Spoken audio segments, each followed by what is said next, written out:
Welcome to DC.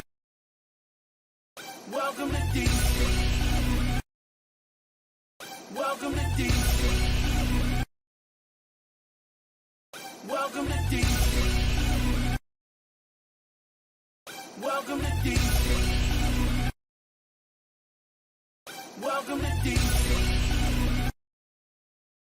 Welcome to DC.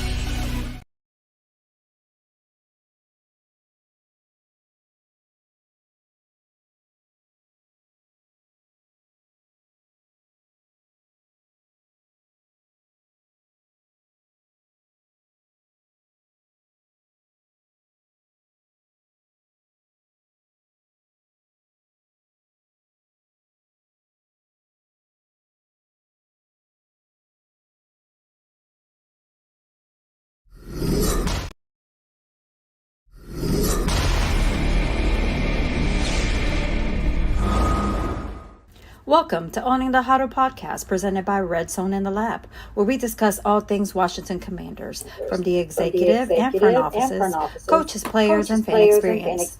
Join DT, Breeze, CeeLo, and Deuce as they break down the pre- and post games. Do it because you love it and not because it loves you. Hail Commanders!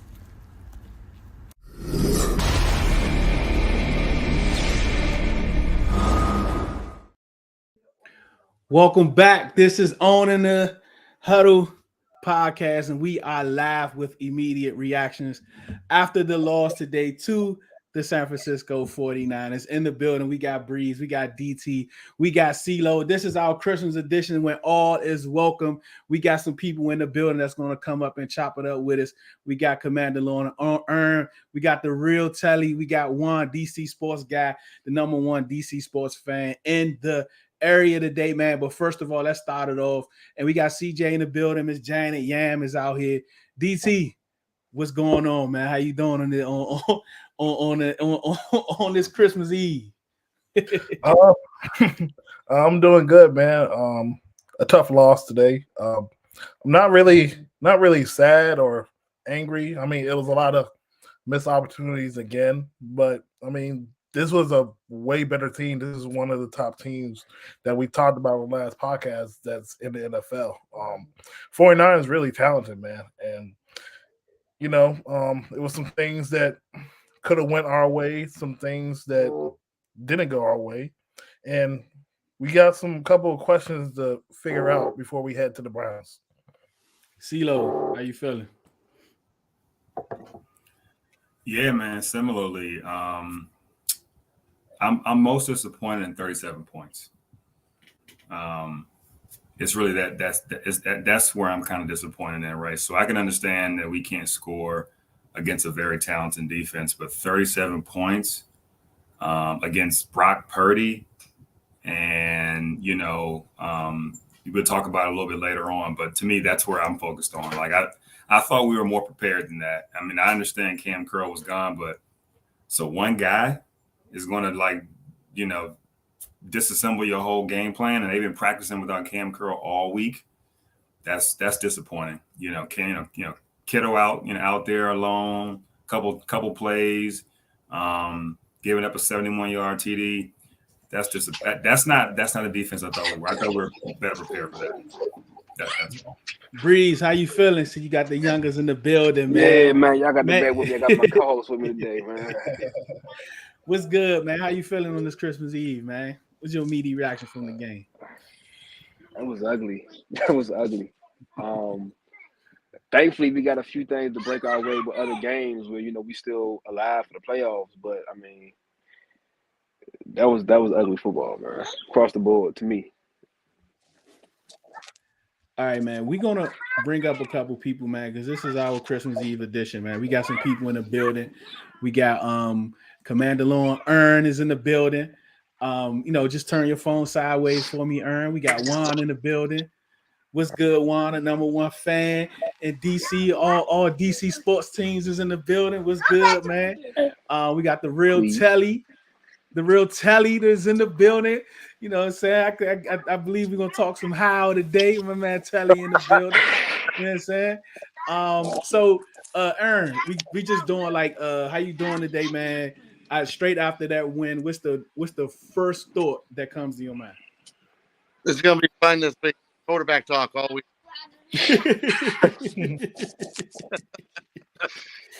Yes, that is true, my brother. That is true. Juan, how you feeling, man?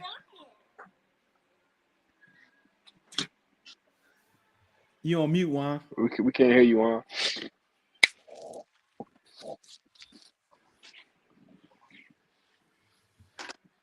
Yeah, you still on mute, Juan. You might have to drop to come back in, one. That's what I had to do my first time up. Yeah, you might gotta drop and come back, Juan. I still can't hear you. I still can't hear Stressed out over there. you. Drop and come back, Juan. I can't hear you. Yeah, man. So Telly, what's good, man? What's your first reaction after the game? Bless you. Can you hear me, Telly? Telly, can you hear me? I don't think he can hear you either. I don't think Telly can hear me either. All right, let's go to the comments real quick, man. We got CJ in the building, Miss Janet. Man, what's going on? Yam in What's up, Japan. y'all? He said he's disgusted. Yam, man. And I know it's early over there, so you man early in the morning. You know what I'm saying? CJ saying no Cam, man. Wally in the building. Like a lot of people seem like they are kind of upset about today's game. I'm not really upset for some reason. Like I'm not. I don't know why. I felt like coming into this, and I think the thing was that the Seahawks lost, the Lions lost. I think that kind of helped me, not take this game like, what I'm saying, not just be like totally upset. How you feel about that, Ern?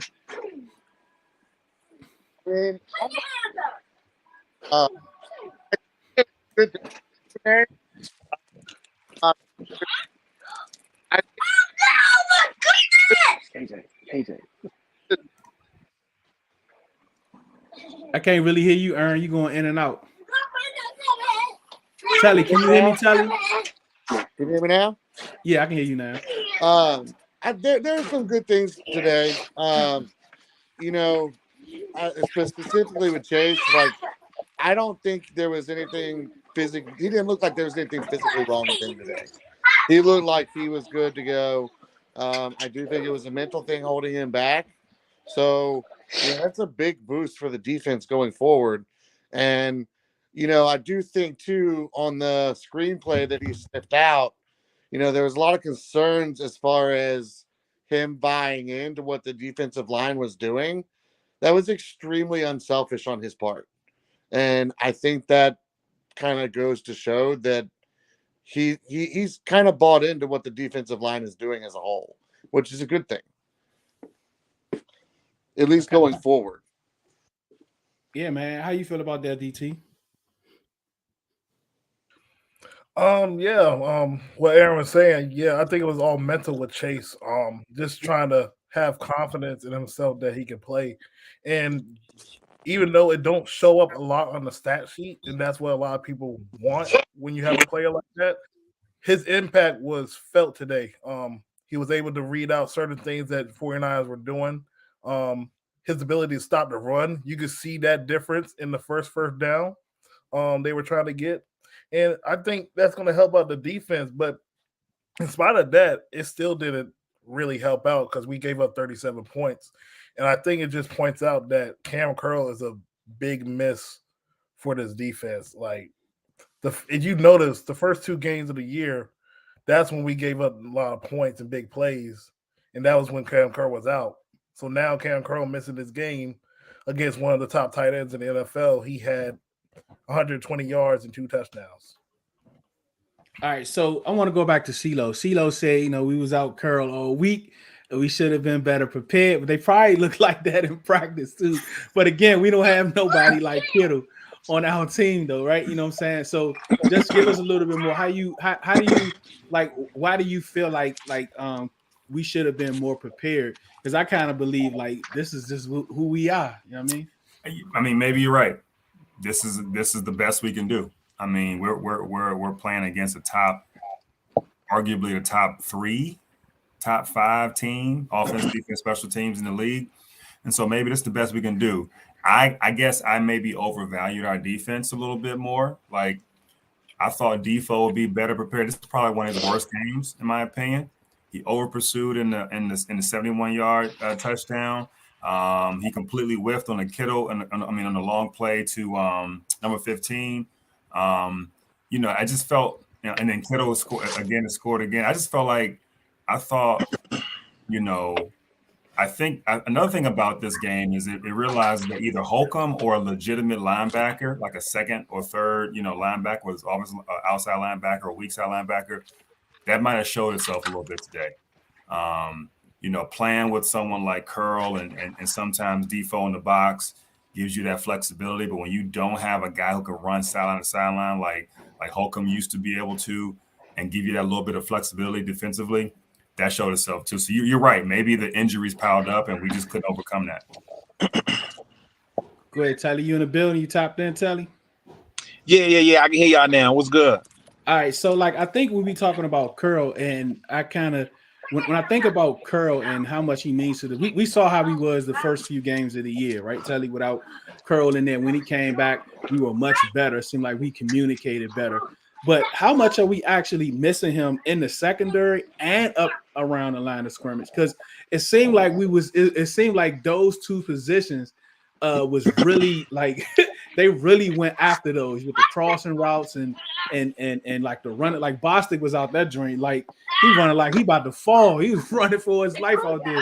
What type of impact do you think Cam Curl has at the up in the line of scrimmage and in the back seven? Well, I mean, he's a box safety, but he can play in coverage as well. He's a huge communicator. Like he helps them, stay disciplined and understanding the concepts and things of that sort. So I mean, they missed his leadership ability. I believe they missed his leadership ability. But even with Cam Curl, you know what? I believe we still lose this game. But he was dearly missed. He was dearly missed. But my thing is this, I think it was more coaching than anything. I think it was more coaching because what I saw was Kyle Shanahan and Purdy eating our zone schemes alive. Like they ate that zone up all day. What I think they should have did was play more man-to-man, sent some pressure at Purdy, try to speed him up a little bit, send some pressure and play man-to-man on the outside.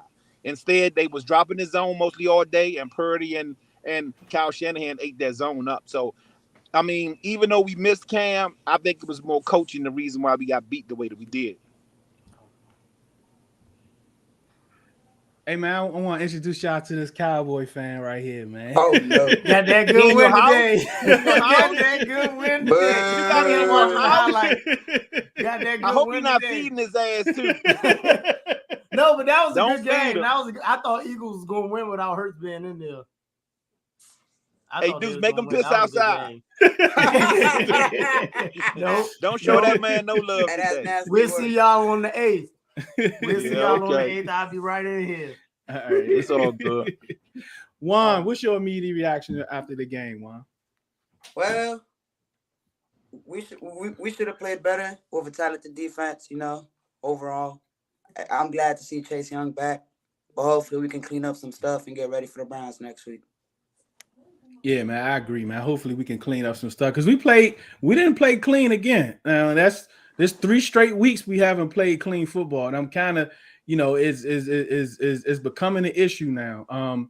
Before the first Giants game, we played clean football outside of that first Dallas game, but now there's 3 straight weeks in a row. Yam from Japan, he says JDR can't adjust for crap, period. And we have had blown plays and coverage and secondary all season. We were exposed against Detroit, and it just never got much better, especially with key injuries. And I think not having Curl out there, it really showed today, man. It's just strange we lean so much on him. How you feel about what's I see CeeLo just so Coach Breeze. I mean, is he the most important player on that defense? I don't know if I can go as far as say he's the most important player, but he's definitely the quarterback of the defense, though. I mean, even to the point of him wearing the green dot at one point, early in the season, like you said, him, what he can do at the line of scrimmage, what he can do, playing back deep. Defoe, a lot of times was lost, without Cam back there. So I don't know if I can call him like the missing link, but it was definitely a big blow that I have there though. Riri, I don't know. She probably at work. I don't even see her to get her. Bring her back. She probably at work. Glenn and Keith in the building. Keith got his ugly Keith sweater down on. My man Keith. Keith in the building, yes, sir. Keith, we got Glenn in the building, man. Keith, talk to us. What's your immediate reaction after that game? Well, us Caucasian families, we just got our ugly, Christmas sweaters on. Oh yeah, I came in hot with it. I don't care. But we be going outside, knocking on neighbors' doors, Christmas caroling. So that's what I did to kind of get my mind off of it. Oh holy night! Listen, this game went exactly. You didn't give any fruitcakes out, did you? No fruitcakes, did you? No.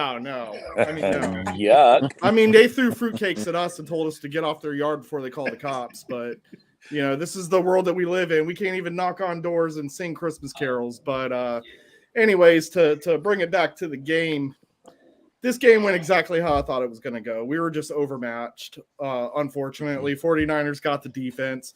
Yeah, we were hanging in there in the beginning, but again, I'm going to take it back to the lack of scoring points, man. We just can't do it. And when a team, gets up 2 scores ahead of us, it's a different it's a hard ask for, to say, hey, Taylor, get us back in this game. I mean, I'm not saying that he's never done it before, but in this case against this team, once you're up 2 scores, that's tough from there. So, but I'm not surprised. I'm not even angry, man. This is exactly how I thought it was going to go. I didn't see the score being 37-20, but that was the final, right? Yeah. Okay. Just make sure. Yeah. I'm not going to sit here and say, yeah, that's exactly how I thought, the score was going to be, but I just felt like no matter what, we were overmatched. I don't know what happened to see though. Glenn, what's your immediate reaction after the game? Man, I'm disappointed, but like Keith, I'm not surprised. I'm a little surprised by the score. I thought our defense would hold up a little better than that. Yeah. But our offensive line, man, it's just in shambles. But I can't say the first half we kept Taylor pretty clean for the most part. He had time to do what he needed to do. Just I don't know, man. Second half just we fell apart, and I'm kind of like I don't care one way or the other. I'm kind of indifferent at this point. We're still in the playoffs. We got Carson back, so let's see what he does against the Browns next week. If he wins that and it just stays the way it is, and we win out, then we're in the playoffs. We might have a chance to rebound and see what we got with Carson going the rest of the way. Like DT, did you feel like this is how I kind of felt, right? With Ron, he the chances that he was taking, right? He went for it on a couple 4th downs, but that one coming out in the 3rd quarter, that one in our own territory was strange. So the first thing came in my mind is that I think he wants Carson in the game. I think he thought that he was going to be able to put him in the game to start off the 3rd quarter, but like Glenn said, he didn't expect for Taylor to the line to hold up. To Taylor was kind of putting the ball where it needed to be. We had an opportunity on the first drive for a big play. Jahan dropped the ball, obviously. So it's like I think Ron really wanted to go to Carson earlier than what he did. And I think he was just taking those chances. I think he kind of sacrificed this game in order to get Carson Wentz in the game. How you feel about that? I know that's a wild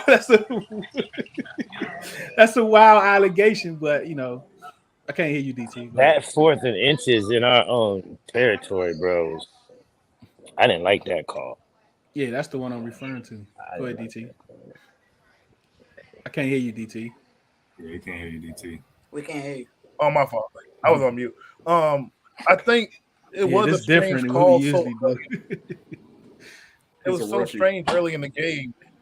4th and inches, right?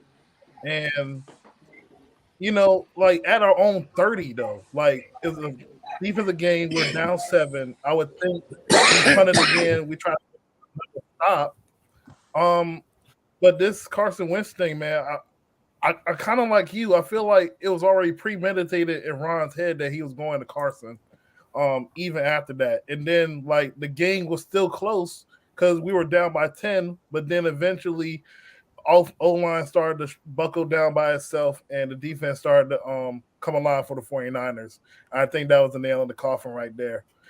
2 fumbles back-to-back weeks in the fourth quarter when you have to get points I think that was it for Taylor, man. It sucks for Taylor, but we even had this conversation, man. I always said, I wonder what Carson would look like with the way we're running the football and just have the play action shot offense. He still look a little like stiffy back there, but he still look a little stiffy back there. I mean, how do you feel about that allegation, Keith? Do you think in Ron's mind he really wanted to go to Carson to come out the second half? How do you feel? Yeah, I do. I believe that Ron is a loyal guy, unfortunately, to a sense that's the reason why Taylor was playing all these games to begin with, because the team was winning. And how are you going to kill your team's morale by pulling a guy out who you still don't believe in, isn't the, game-winning contributor? It's a whole team effort. But he had to stay loyal to Taylor Heineke, but his love was the guy sitting the bench. And, looking ahead into the schedule, I had even said through, this win streak, and then as we were taking a couple losses here towards the end, I even said the perfect setup game would be the 49ers, because they're a legit, playoff contender type deal. And if that was the game where Ron was going to look to bench, Heineke for Wentz, this was going to be the game to do it. That's why it's no secret that those reports came out during the week too, with, this week with, Ron kind of, if you read in between the lines, you could see that was a move that most likely was going to be made, because if you take a look at all of our games, it's clear as day. We don't have to be national media to know that this team struggled scoring points. Its inability to get 7 was our downfall the entire season. And again, you don't have to be, a pro analysis to see that. Just be a fan and you can tell. The bottom line is the move was made at the right time too, right? I think that Ron Rivera kind of put it in Heineke's hands, and until that last turnover, that seems to be a logical reason to bench, to put in a guy and not necessarily say this is going to be our starter for the rest of the season, but hey, we need some kind of jolt in the offense, and Taylor Heineke's currently not doing that right now. So it was a smart decision by the coach. Now I'll be interested to see if Wentz starts these next 2 games, which I imagine he would, but this is our team, man. This is what we're going to get until we solidify that quarterback position. Yeah, I agree. Riri, you there, Riri? You got to turn your phone sideways if you there. I'm here. I'm in the car. Malik's here. Hey, what's up, Malik? Basketball star. Yeah, what's good? Welcome to the lab. What's good, man? What's good? So, Riri, did you get a chance to watch the game?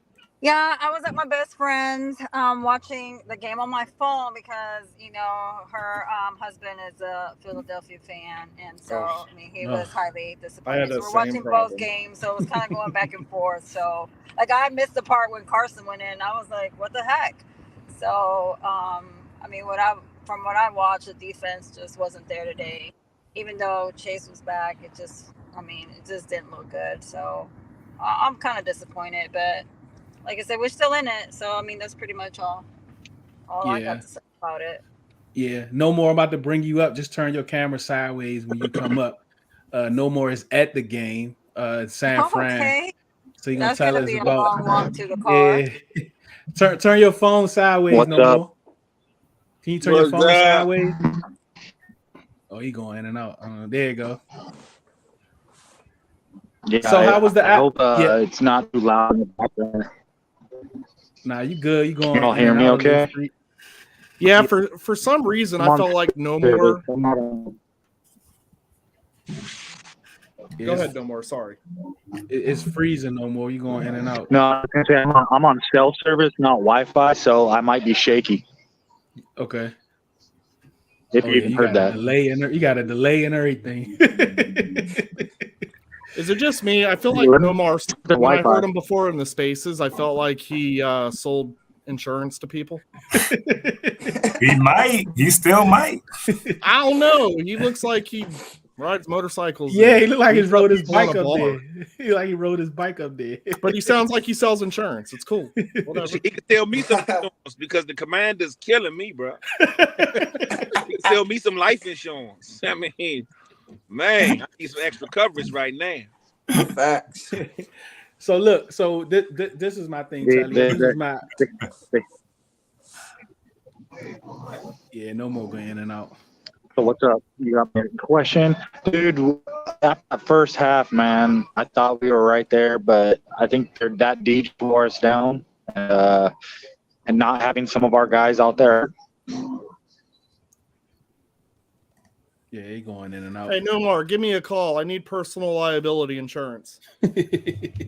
So Telly, this was my allegations. When Ron went for it on 4th and 1 on out on 30 and like 5 minutes in the third quarter, not only some of his questionable decisions in the first half, I'm thinking he sabotaged this game because he really wants to see what Wentz has. I think he didn't expect for Heineke to play as well as he played in the first half. I think we all can agree that's probably the best ball we've seen him play in a half, for Taylor Heineke.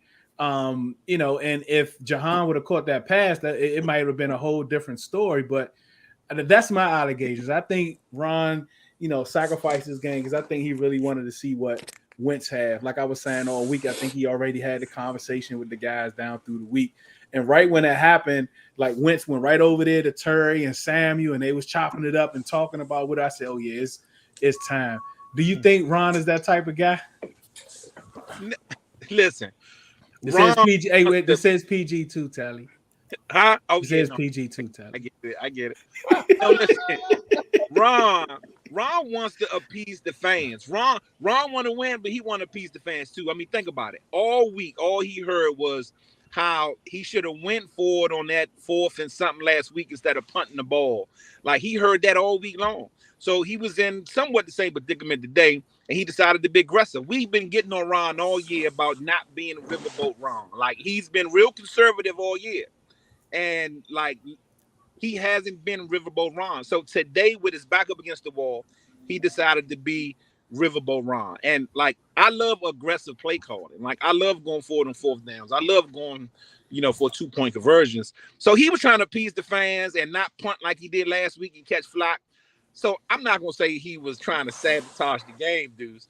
It's just that he was trying to win. And listen, I was screaming go for it before he even sent the offensive unit out there. I was screaming go for it. So listen, I think the quarterback sneak was the right call. It's just the offensive line didn't get no push. But at the same token, he wasn't trying to sabotage the dudes. He was just trying to appease the fans, and I think that's why he made the call he made. Let's go back to that first call. It was 3rd and 1, 4th and 1. I thought that was a good call. They ran the ball 4 times. You know what I mean? But I think it's like if next week we say, they need to pass more, then they're going to come out passing more. Look, don't let us dictate what you do. Just be consistent, make good calls, and just coordinate the way y'all supposed to coordinate. But like you said, it's like they listening to all this outside noise down through the week, and all of a sudden they overdo what we've been complaining about that they're not doing. So Breeze being like a offensive coordinator, like how much do you actually consider outside noise when you're doing your prep? You mean the people that ain't been to a single practice, that don't know? I don't care. When I go into a game, I'm going to focus on my game plan and do what I feel best as a coach. I could care less what the people sitting in the stand. And I know if I make a mistake as a play caller or as a coach, I know I'm going to hear it from them. That's fine. That's part of my job. I know what I signed up for. But I can't allow the background noise to affect what's going on in the foreground. I can't do it. And I don't think an NFL coach should allow that. CeeLo? I agree, man. If Scott and Ron are listening to us, we got bigger problems. We got big problems, bro. Like they should just straight up quit tomorrow because they're professionals. Both of these guys been playing football, coaching football as longer than I've been alive. So like, come on now. But I thought those calls were good. I thought those four runs actually were pretty good calls. I think B-Rob had an angle He got tripped up, and he actually almost got there. You know what I'm saying? It just happens that way. I'm completely fine with that call, bro. I like legitimately was a good call. It was good to go for it. I don't have a problem with the 4th and 1 when he went for the QB sneak. I feel like he just they don't do it enough. I don't even know if they practice that enough because I feel like it's a half a yard. Like what? Come on, we doing. So that's kind of how I look at it. It's crazy because you need a push. Like when you're running the ball, you need a push, right? Our O-line never pushes. Like we never pushes. You know what I mean? So quarterback sneak, you literally need your offensive line to push. And exactly what happened, it literally happened. To that point, dude, that's why I'm not mad at the decision to run the ball. Never will be mad at the decision. But I have a issue with them consistently running the ball in shotgun and pistol formation. No, our line already doesn't get any push as it is. Now you're gonna line up the ball carrier 5 yards behind the line of scrimmage. By the time he gets the ball, he's running into somebody. Now he's got to be Superman and try to get 2 yards. Like it's especially how fast those guys are, right? Especially how fast those guys are. Let me ask you something, Juan. Did you see a difference in the way Brian Robinson ran the ball today? Because I think what we haven't seen all year is a front seven as fast as these guys are. So if you watch Brian Robinson, a lot of his carries, he had to go lateral before he actually could move forward. Is that something that you noticed today, Juan? Yeah. Because it was like, them dudes, man, Keith, like, all week I've been saying them dudes fast. This is going to be the best game, the measuring stick for Brian Robinson. And I think he actually held his own, not to have help. Right, Keith? Right? Yeah, 100%. Like, I was actually shocked at as many yards as he was getting, on his carries, because obviously the 49ers defense is pretty stout to the run game. So to see him get, succession with that O-line told me what this guy is going to be in our future. I mean, all love to Antonio Gibson, don't get me wrong, because, again, I like him in the mix as well. But Brian Robinson Jr., man, this guy is bringing back, and this is why, an old guy like me is saying how much I love Brian Robinson, because he's bringing back that old school running game. That running game where a dude is dragging 2 to 3 dudes before he goes down. His feet are constantly moving.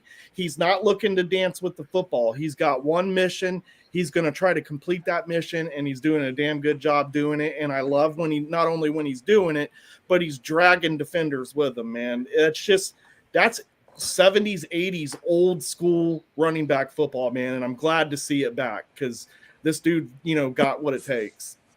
CJ Hogside is in the building. What's going on, y'all? What's happening? God, I know he said he was ugly in his faces, but now I got to actually see his face. We got the gang. Good Lord. What's up, y'all? What's going on, man? What's your immediate reaction, CJ? Immediate reaction.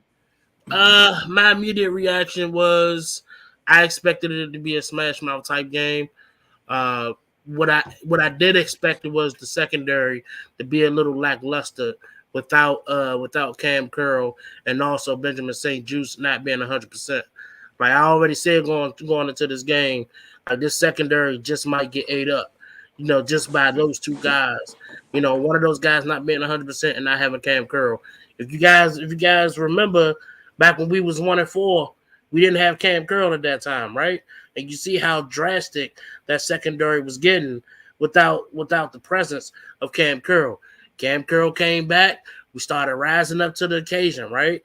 Benjamin St. Juice, he was consistently healthy. The defense was coming up. Benjamin St. Juice goes down a little bit. His ankle injury that he's been that's been holding him back for the last couple of weeks. And then he tweaked it a little bit again today early in the game. It was just a lot. It was just a lot to ask for Reeves to come in. Reeves is a Pro Bowler special teams guy. To ask him to come in and take heave and just take the assignments of Cam Curl and Benjamin St. Juice, and then having Wild Goose to come in, it was just a lot for this dynamic San Fran offense. And all it kind of started from Cam Curl, right? Like All this All of it started started from Cam Curl, man. Cam Curl. And I really and I don't mind people having heart, right? I don't mind you wanting to play through the pain. But when you out there getting beat, bro, I can't defend you because you out there. So you getting beat. I don't care if you hurt. But BSJ, man, since the first quarter, he was getting beat. Even on that Kittle touchdown, he got beat, right? I wouldn't even say he got beat though. It was just it was one of those things where not having Cam Curl there, it was a lot of miscommunication. So if Cam Curl was on the field, guarantee you Kittle wouldn't never went for the long stretch. But because Cam not on the field, it's Benjamin St. Juice expect Reeves to be like, oh, let me get Kittle right here because I'm supposed to be here, Benjamin St. Juice. Nah, it was just a lot of miscommunication. That's true. But look, let me say this real quick. That's true. And Cam Curl is a huge communicator. Like he is who they all look to you know what I mean? Again, have the assignments intact. But you know what? When you're running a lot of zone, you need a communicator like Cam Curl on the field because zones can be kind of complex. Like I said earlier, what we should have did was played a little more man-to-man. What killed me, man, with Jack Del Rio is that you need to be able to be flexible in this league. You got to be, you got to be amphibian. Amphibian. Is that the right word? Amphibian? You know what I'm saying. In any instance, you need to be able to run some man one game, zone the next. You got to be able to mix it up. You can't go in every single game with the same game plan because these offensive coordinators going to eat you alive. So I think he should have switched it up a little bit this game because we all know Kyle Shanahan is a great game planner. So he been game planning for this zone all week. If we'd have blitzed a little more, ran more man-to-man, we'd have confused Kyle Shanahan. That would have kept the coverage in the secondary a lot more simple. These zones can be kind of complex.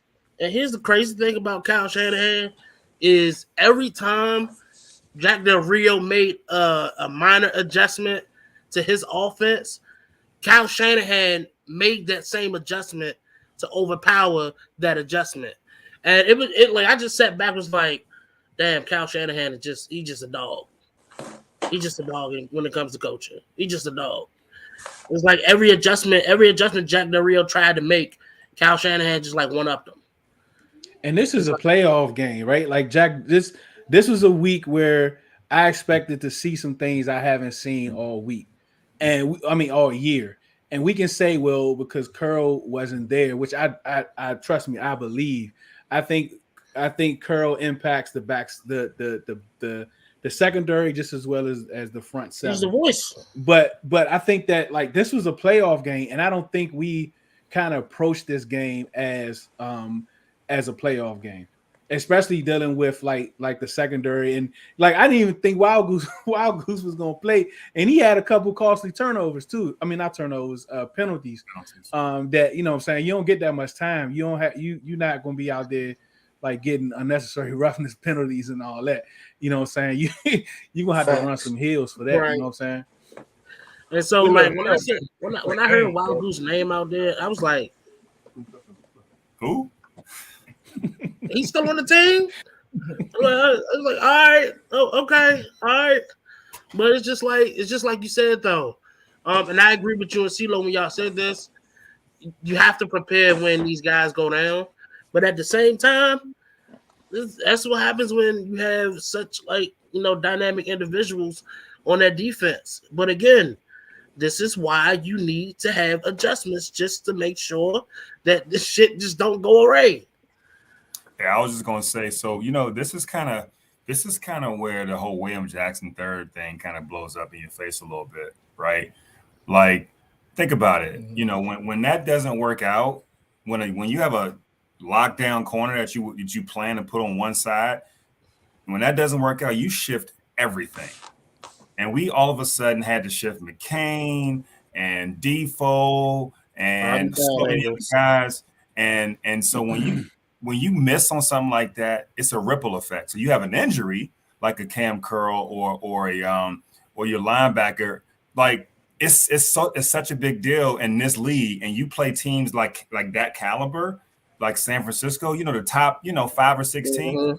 it's really big deal. So I feel like the things like when you miss on things like that, it don't come up on at the game. Obviously, he's gone. But over time, when you really, because we've been playing teams like Atlanta, we've been playing teams like, I no disrespect to Atlanta, but come on, you know what I'm saying? So we ain't really been playing teams until this week. Now we playing a team. Every team we lost to so far is either in playoff contention or is a playoff looking team. Right. And to be honest with you, as much as we want to go to the playoffs, it's do we really deserve to play in the playoffs?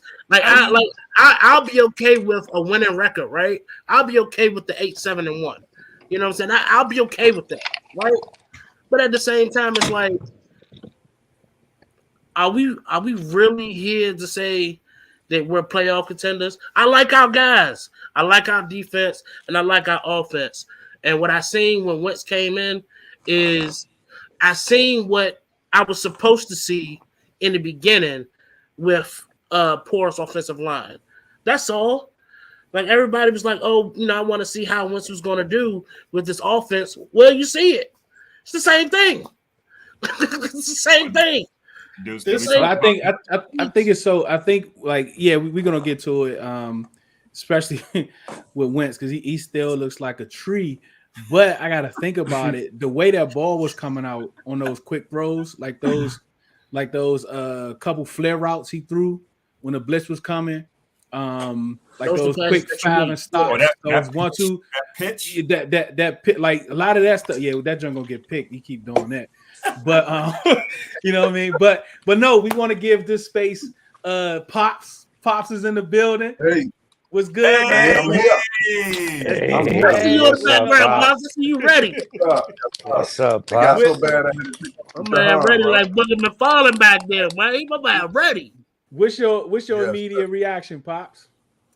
I was just looking at some things and listening to y'all guys talk. First of all, I like to start with the special teams. Number 15 ain't doing it. He starts off, no changing. Ron don't even change and don't pull him. We ain't getting past the 20-yard line. This been happening all game. 15 games. We can't get past the 20-yard line. We talking about offensive. Then we get in the red zone. You got a power runner, but you don't switch up. Switch up to the speed. This guy can't finesse like the 24 can. So switch what you got to up. say about that, CJ? Everybody ain't doing it, playing it like we play. We run the ball with 8. Yeah. Okay. No, let's switch up. And I think Gibby was hurt too. I think Gibby was hurt too. I look like he might not be going nowhere. So we For the probably first time. For the first time, Hey, Pops, what you say, Pops? Hey, Pops, for the first time, Pops, look. What you say, Pops? When I seen that Gibby, hold on, CJ. What'd you say, Pops? He got a contract. He ain't going nowhere. Scott ain't going nowhere. I agree with you. I agree. Yep. And then the crazy thing about it is that the contract, the extension starts this offseason. It hasn't even the extension starts this offseason. Gotcha. So it's like he haven't even started his him and Ron are like new this. Contract. Yeah. Him and Ron are like this. Man, and they can't burn that contract up and start a new one. And that's 100%. Look, and that's 100% the problem with Scott Turner. He tries to fix things that aren't broken, and then when things aren't broken, he trying to fix it. Like, all right, but guys, today wasn't Scott. I don't think today was Scott's issue. No, today wasn't Scott Turner. But when you watch the whole season, this is the way it's been. Okay, hold on. Scott calling the offense. I screenshot and saw something on another game.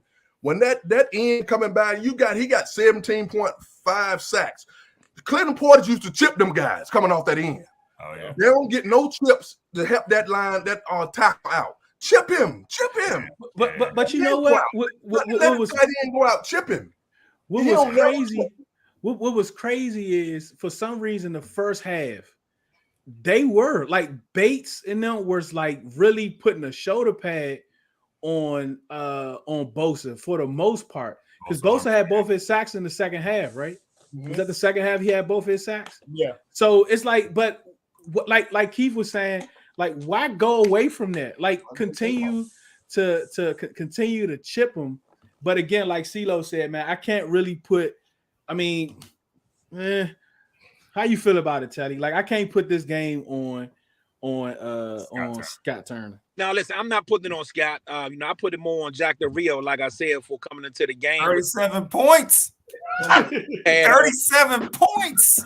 Right. So, yeah, listen, we're going to talk about that last touchdown, too. That wasn't football.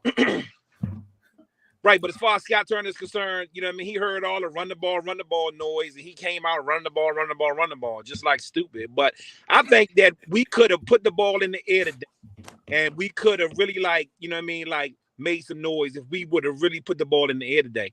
Because again, like they was expecting us to come out and run B-Rob, be this run team that, we, showed that, we are. So again, you got to be able to switch it up because teams going to, game plan on your tendency. So what I think he should have did was came out, aired the ball out a little bit, and then later on in the game, then started to run the ball. So, he came out doing the same stuff he always do, run, pass. So, it was a basic game plan. They didn't throw unless they had to, when I think they should have been throwing purposely instead of throwing because, you necessarily had to throw. So, listen, it's a lot of blame to go around. Jack Del Rio, Scott Turner, it's a lot of blame to go around. I don't think you can put it just on one player or one coach. So before we get into Wentz, let's talk about that last touchdown by the 49ers. Okay, so the game is over. Field goal ends it. You know what I'm saying? You can nail the ball. It's pretty much over, right? They call a timeout. He come back out. He go for it on fourth down.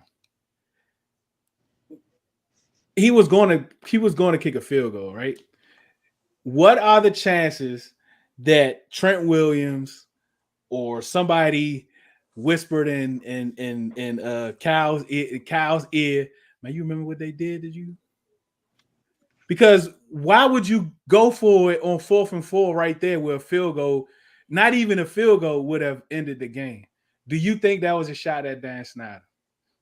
Keith, I'm gonna start with you with this one, Keith.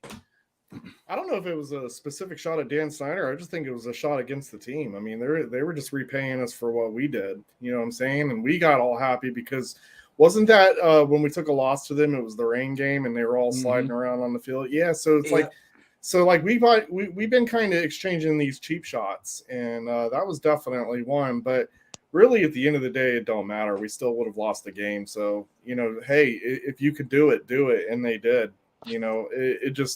It is what it is. Like I said before I head out, the 49ers were a better team. And this at the end of this was more of what it's going to look like in the playoffs. And I actually considered the 49ers to be a lower tier playoff team. Mm-hmm. So, if we can't even match up against, lower tier in the season against these guys, what makes us think that we can actually compete with the teams that clearly deserve to be in the playoffs? At this point now, as fans, we're just hoping to get in just to get in, right? Just so we can say, hey, we progressed from last season, and that's all well and wonderful. But this game to me just proved that we ain't ready, even if we do chip in to get in the playoffs. We're going to take a first round thumper, even if, we did get in. The only reason why we kind of still have hope is because we went on that win streak. And we were, we did beat, we did stay, even some of the losses that we took, against the better teams, we remained competitive in those games. And so that's what gives us hope as fans that, hey, could we be that one team to get to the Super Bowl, that one that no one expected type deal? Because I do look at the team. I think we can all look at this team as a whole and say, it's a good team and it can be on its way to being better. In the sense, but we've got a few positions that we still have to lock up to even, be competitive. So, this to me, it just told me this is the way it would be in the playoffs because you're going to play these caliber teams, in the playoffs. And yeah, I know we got one off of the Eagles, but, ultimately overall, we can't be sitting here and thinking, well, we might have a chance if Dallas sits their starters. That's loser ass mentality to me. If you can't beat their ones, but we're going to be like, oh, I hope they play their twos, then that tells me we're just not ready to be there yet. So with that being said, guys, I want to wish every single one of you Merry Christmas. Merry Christmas. Happy Keith. holidays. I got to get rolling. I got to Merry go Christmas, out and, Keith. Appreciate I got you to for sing coming the through. old Merry Christmas Christmas, tunes with the family, you know, and we all I'm sit wrapping around presents and right now, bro. no, we're not even doing presents. You know, this is the time where, you know, we sit around the table and we eat our cookies and we decorate the cookies, you know, and it goes in the oven and we're, you know, singing, Rudolph the Red-Nosed Reindeer. So that's what I got to get doing. But all stupid jokes aside, every single one of you, I hope you guys have a good Christmas with your families tomorrow and have a good one. Love every single one of you. You too, Yeah, Keith. man. Keith. Love you too, Appreciate Keith. you, Be man. safe, bro. Love, bro. I'll see you January 1st, man. Yeah. Yes, sir. Yeah. Hey, look at this dude, man. Hey, what's Look at up, this man? What's dude, going on? man. How y'all doing today? Hey, man. All jokes aside, good game, though. Like, that shit was tight the first half, man. You know, y'all was really, let me see. Y'all kind of had Huff in the blender a little bit, a few times, and even Gibson. Y'all got some chunks through the air, but you know, it was a good game. It got away in the fourth quarter, but you know, I take my hat off to y'all boys, man. I mean, that's the most points we done given up in the second half in about 6-7 weeks. Mm-hmm. You know what I'm saying? So, you know, I take my hat out to y'all boys, man. You know, that was a good game. I was a little worried first half. You know what I'm saying? But you know, I was telling my people because we did a joint watch party with some folks that was Commanders fans. So I was just telling them as long as we go into the half at least tied, I might.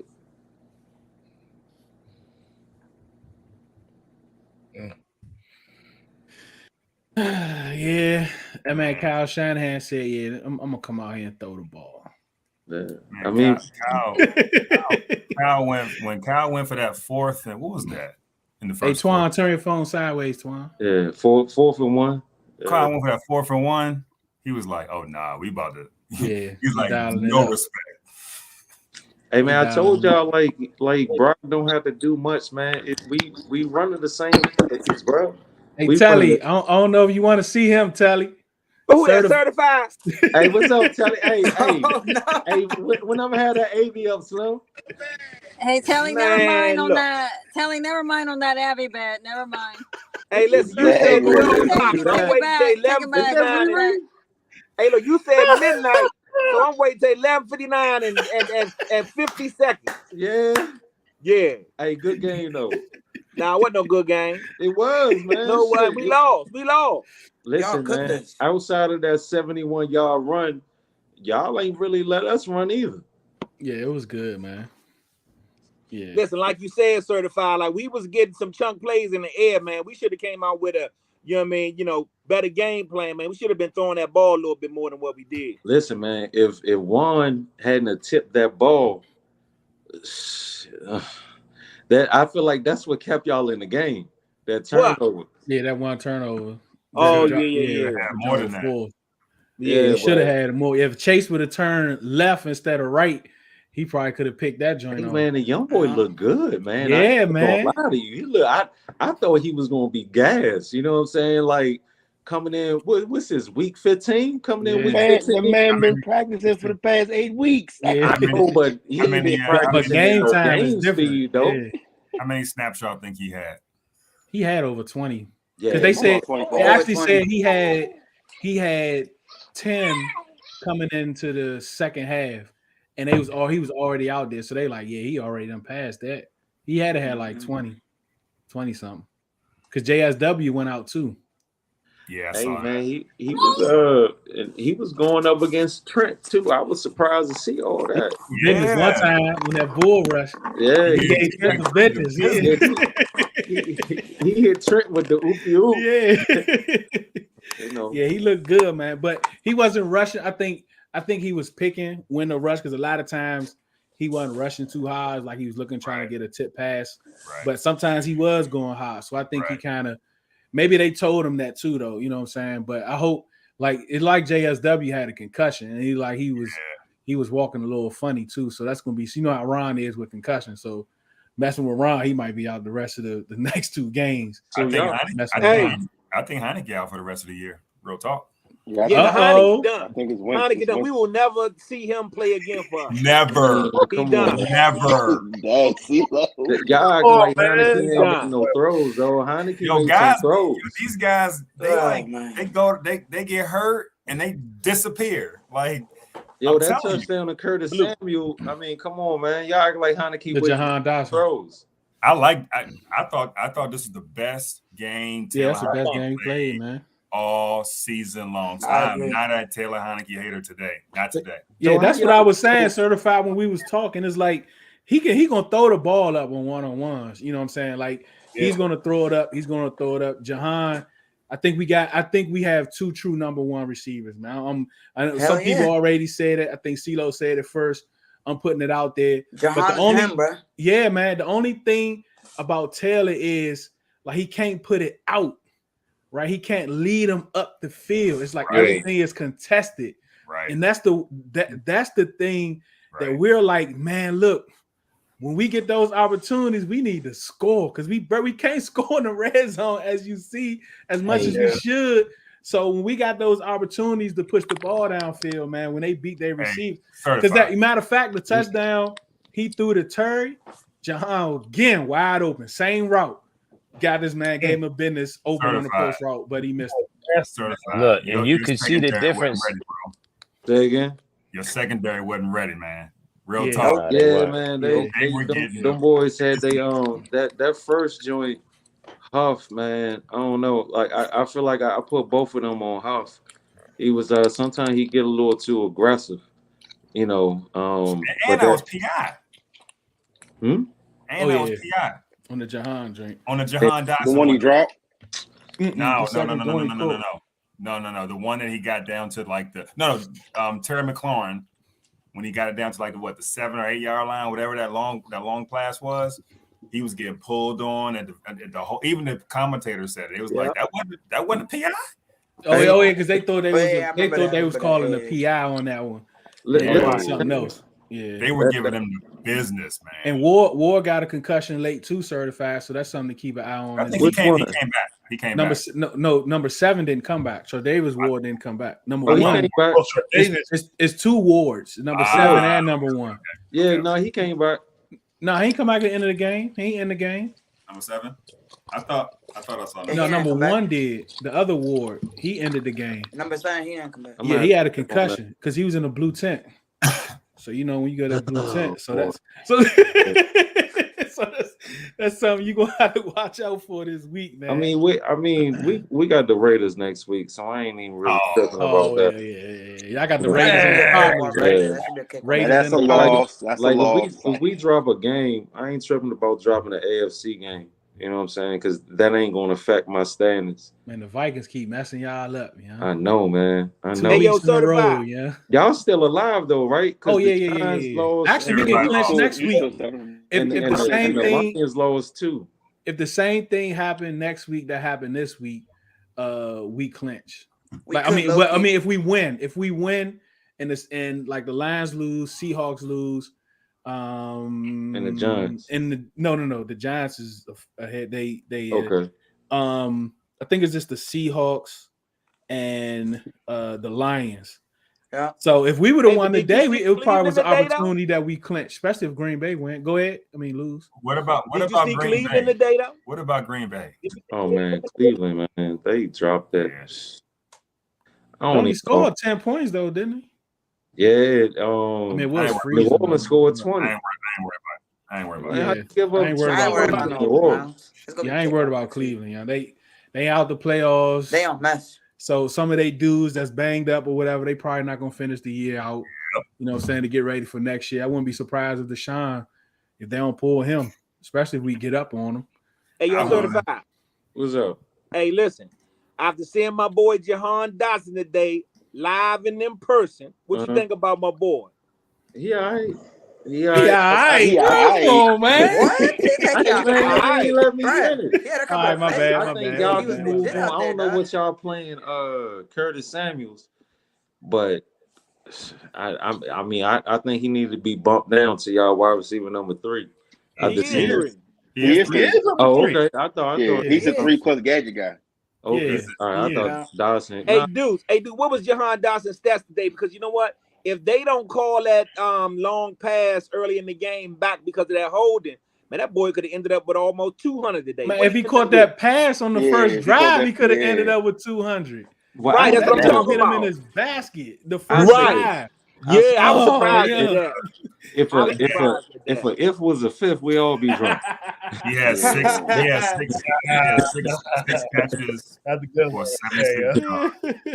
Hey, yo, but what did he end up with, Deuce? What did he end up with? I'm about to get Yeah, him. yeah, just said it. Tilo just said it. 6 catches And I for just want to say 76 yards and 1 touchdown. for all them folks, 66? 76. 76? 1 touchdown. Man, he would have had like 100 and something. He would have had 120. for all he the would've folks more than that that. said that George Kittle was washed. Oh yeah, Who said that?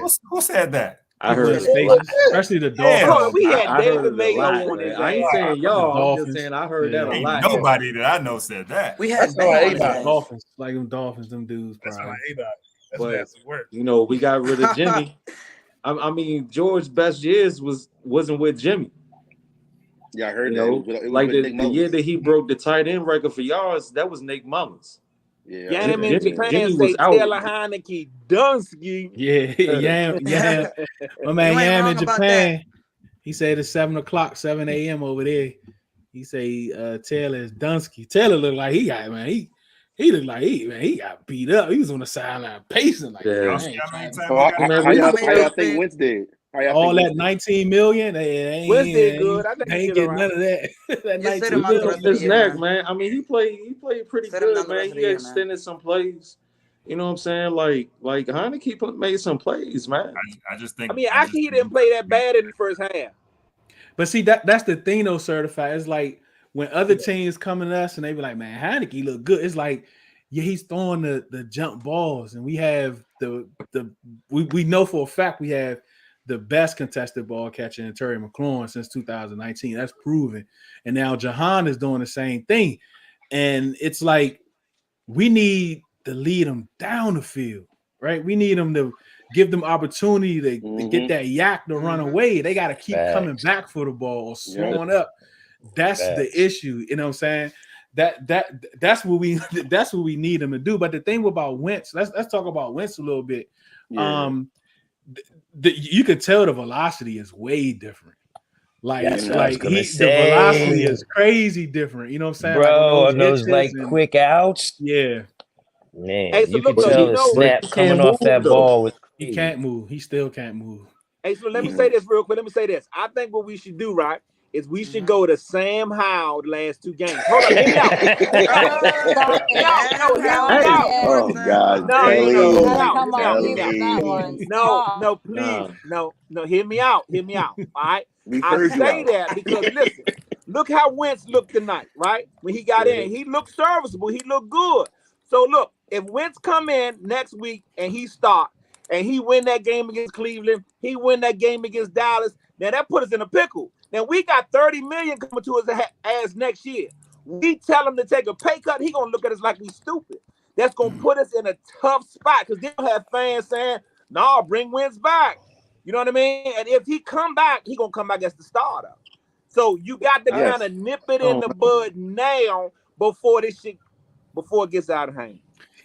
Now I'll say week 18, y'all should know whether y'all in or not. Then he should play. We should know next We week. not in. We not in. We We not should know in. next week. Next week we can actually. I mean, y'all still. I think we beat the alive for it, though. Browns. I think we beat the Browns, and definitely. us beating the Browns Oh, yeah. next week will put us in. Well, beating the Browns with a whole lot of help, right? Seahawks Yeah, I think lose, Lions Seahawks and lose. Detroit have We to not lose. beating Dallas. Yeah, Green Bay has to lose. Detroit. But I'm saying, I'm talking about next week, Teddy. Like if we Right, but we win, not beating Dallas. Seattle no, but it gonna don't lose matter out. though. That's what I'm Yeah, it saying. don't If we matter, win, if we beat the Browns next week, the Seahawks lose, the Lions lose, we in. And Green Bay. Even if we lose or win versus Dallas, we in. Yeah, I think Green Bay is in play too. Teddy, like Even though we own the tiebreaker, but yeah, we own the tiebreaker with Green Bay. I think But let me ask you, Miami might get them that work. Yeah, I mean, I hope are we so. a playoff team though? Are we playoff caliber? I don't think so. Defense Depends who the travels. quarterback bro. is. I'm always believing that defense travels and run game travel too. Yeah. Yeah. So It's just think that about offense. Philly. It's that Philly, offensive line. It's the offense. You got Philly, Dallas, Minnesota, and whoever in the NFC South. I mean, ain't nobody really, and obviously San Francisco. It's a toss-up. I mean, you're not really scared, right? I mean, you can conceivably beat these dudes. I'm just saying. Yeah. I'm just saying. Philly But you- 34 on Dallas, yo. Dallas put four. Dallas Yeah, put that's 40 true. on them. On their defense, and ain't nobody hurt. I don't want to hear. I don't I want don't to want to hear. hear that. Somebody that shit hurt. go I don't both want to hear ways. none of that. Yeah, Dallas got an and offense, matter of man. fact, they got motherfuckers back this week. Yep. They got everybody healthy. The Wishcon they drafted in the first round. I can't think of his name. He I know helped you like talking all about, yeah. everybody healthy. Slay all them healthy. All right. Yeah. All And right. Dak So put look, 40 on.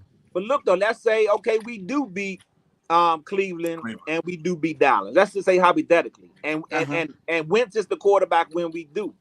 What do we do with Wentz for next year? Like, how do we handle the whole Wentz Bring him situation? back. I ain't worried about that. that. You bring I it ain't worried back. about that. Yeah, that's what's gonna happen, man. Like Bring him back. he gonna win. He gonna win. It's like I think we gonna get in the playoffs because I think we're better than Cleveland. I don't think Cleveland has anything to play for. I think the guys that's nicked up and all of them, I don't think they played the last couple games. And then Dallas, if we go into that week 18 game, I don't think this is NFC East. I don't think they're gonna just bow down and not play people, but I do think that they really want to win a Super Bowl, and because of that, certain people may sit that I'm kind of surprised, as in Michael Parsons. Yeah, I don't see Michael Parsons playing. I don't know. If That boy was all over the field today. Yeah. Even the way Dak has been playing, CeeLo, you don't think Dak will play? Dak has been hot trash.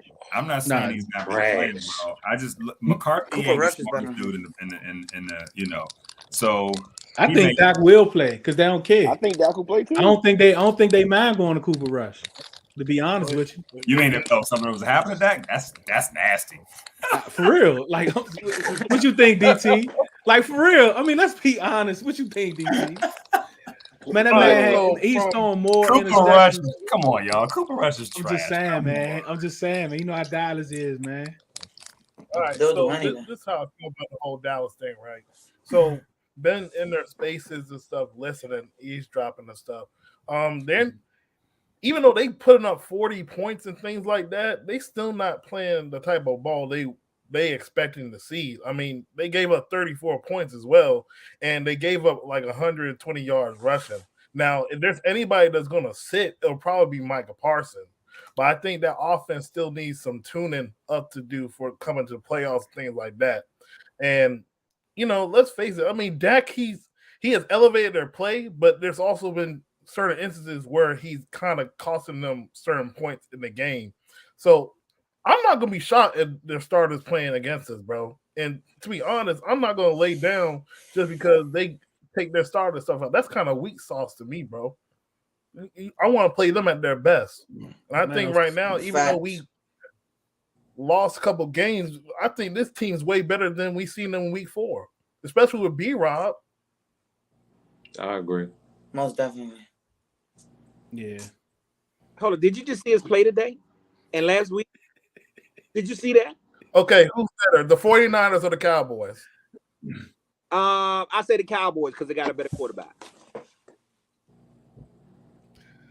Brock Purdy, Dak Prescott. Come on. I leave that up to you, certified. Hey, Slim, listen, I don't say it once, I say it again. Dak Prescott gonna give it up like Superhead on All-Star Weekend. Facts. The last 7 weeks, bro, Purdy been out playing Dak. So. It's PG certified. I can't edit. It's PG certified. All right. And Brock but that, Purdy, the last 7 weeks though, Brock Purdy been that dude. Let's keep it a stat, yo. Dirty Purdy. And Dak Prescott 10 touchdowns, 2 interceptions. He balling right now. Dude, and now Dak Prescott throwing the most interceptions this last 7 weeks. Yeah, Dak done threw what 10 interceptions. But Dak pick 6. All right, but we're not gonna say Brock Purdy better. Come on. He playing better. He playing better. He playing better right now. It's so good seeing your face. Don't lose your mind, Telly. Don't lose your mind, Telly. But he playing better. He Listen, definitely playing better, Telly. No, hold up. He just in a better He is scheme. playing He in better. a better scheme but right that now. don't mean you still gotta perform, dog. Man, look, So what you is mean your to tell me favorite that you think saying? Brock What's your Purdy better favorite than Dak saying, Prescott? Telly? What's your favorite Right saying, now, Telly? yeah. Dak Prescott does not value the rock right now, bro. He's thrown the most picks in the last 7 weeks over any quarterback in the league right now. Hey, he I gonna Over get it, fill any it but up, quarterback in dog. the league. hold up. And Dak Brock gonna come Purdy's up off thrown the that ball, fewest. dog. Listen, Brock Okay. Purdy's thrown the fewest in the last 7 weeks. And that I pick mean, if you today went and wasn't you even say who on playing Brock. better right now, and you That just bounced seen what he off. did to us, right? He was That throwing bounced darts off against us. Jawan Jennings' hip. He put that I'm ball just on saying. Jennings. That pick ain't even on him. So he only got one pick in 4 games. I'm just Hold up. saying, bro. Hold up. Dallas also got better receivers. They also got better weapons. Like all y'all got is Brandon He got Ayuk, and he caught one ball So today. what is what Dak's receivers? excuse then What for all weapons those Dallas got? interceptions he Huh? throwing? What weapons Dallas got? That's worse for They got Dak CeeDee then. Lamb and they got Gallup better than any two y'all got playing right now. Debo hurt. Gallup ain't better than Ayuk. Yeah, And Gallup's what not did better than Ayuk do Ayuk. Wait, today? hold And up, Nothing. hold up, hold up, CD hold up. and CD ain't more effective right now than George Kittle. He a tight And end. why DT got his name up Okay, there? he catch No, passes, no, but no. DC. I Listen mean, to They we're this, got talking about Dalton because weapons, Schultz. right? They got Dalton Schultz. your We're wide talking about receivers weapons, though, better. right? Yet the 49ers put up 37 points. They Against put up 37 points on a top 10 defense, bro. What are Top we 5. doing here? Top What are 5. we doing? Don't sound okay, like wait a minute, hold up. official. Top 5. You top Hold up. 4. So With We no were y'all Top we put were 4. top no 4. Debo. We My were bad. top 4. My I don't bad. know what My we gonna bad. be Top Tuesday 4. morning. But we were top 4. Might be 11. Might be 11. He probably So gonna be Juan, let 5. me Brock Purdy let now me better than Dak Prescott. How let many turnovers Dak had today? I I don't know he know. threw I a mean, pick Like 6. I 4, don't know. right? he had no 4 picks today. Did he have 4 picks? I know he had a pick probably. I mean he I he know was he giving had that up 2. today. I know I know Dallas he had had 4 2 picks. turnovers. Hold on. I know he had 2 interceptions. I know he had a pick 6 too. I gotta check. Yeah, check the rest. So Juan, we making the playoffs, Juan? 50-50, you know? Oh, come on, Juan, man. Come on, Juan. I gotta be real, You be like my last hope, man. I gotta be realistic at this point, man. If you saying 50-50, we in trouble, man. Oh man. I If know you I don't hate know that, My man Yam in Japan, man. He said Dallas gonna run on us like the COVID game. You need to go to sleep, Yam. It's 7:00 over there in Japan. I got to peace out for a bit. Good to catch a show. I appreciate you, man. Merry Christmas over there in Yeah, Japan, man. Merry Appreciate Christmas, you tapping in, man. Get some rest, Yam. That's my man Yam from Japan, man. yeah, from Japan, just like Dirty Purdy. I All right, I love Heineke too much, but I want to see Wentz back again. yeah, Wentz in there. But look, though, Wentz let me in say there. this real quick. To now have to depend on other teams losing so we get in. That's loser talk, bro. Like I hate this time. That's how it be I hate sometimes, when we in this dog. predicament. It's I agree. losers Sometimes you talk. need some help. I agree. I mean, Not it don't even necessarily, matter, Telly. dog. If I mean, we win out, that's Telly. irrelevant. As long as you get in If the we win dance, out, dog. Telly, it's on us. If we win out, we in. So it's No, I on don't us. think We ain't got to so. depend on nobody else. I don't think so. Hey, man, as long as you I get in the mean, dance, that's all that if matters. we don't beat Dallas, we don't need to be in the playoffs anyway. We need to Hey, beat we could be Cleveland. down. All right, Big Jen said we so going to the Dak had playoffs. 2 picks and a fumble. 2 picks in the front. One of them was a pick 6 to Josh Sweat, which he couldn't tackle. Exactly. Hey, How man, that many was yards? a good play, though. How many Yeah, it was a That heck yards was of did a a Dak good play. have play. passed? Chase would have did that if he looked to the left instead of the right, but it's another if. So you know And what if I'm an if was a fifth, we'd all be smacked right now. saying? It's If my another if. aunt, if It's my another aunt if. had, she'll be my uncle. He's Hey, stupid, man.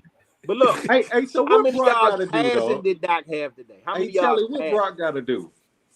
I'm quite sure he had a rock of yards passing because I think that's what they was doing most of the game. I ain't really watching. But If let's you talk compare about the Wentz passing though. yards to Dirty Purdy, I mean that speaks for itself. So what Purdy got to do, dog? Purdy ain't got to do much, though. Y'all can hear me He now, got to right? continue I'm talking hiding about behind Telly. that defense. Telly don't like Purdy. Yeah, I can hear you. No, that ain't it. I like, Dirty Purdy. It's just that, listen, he hide behind a running game. He hide behind a good defense.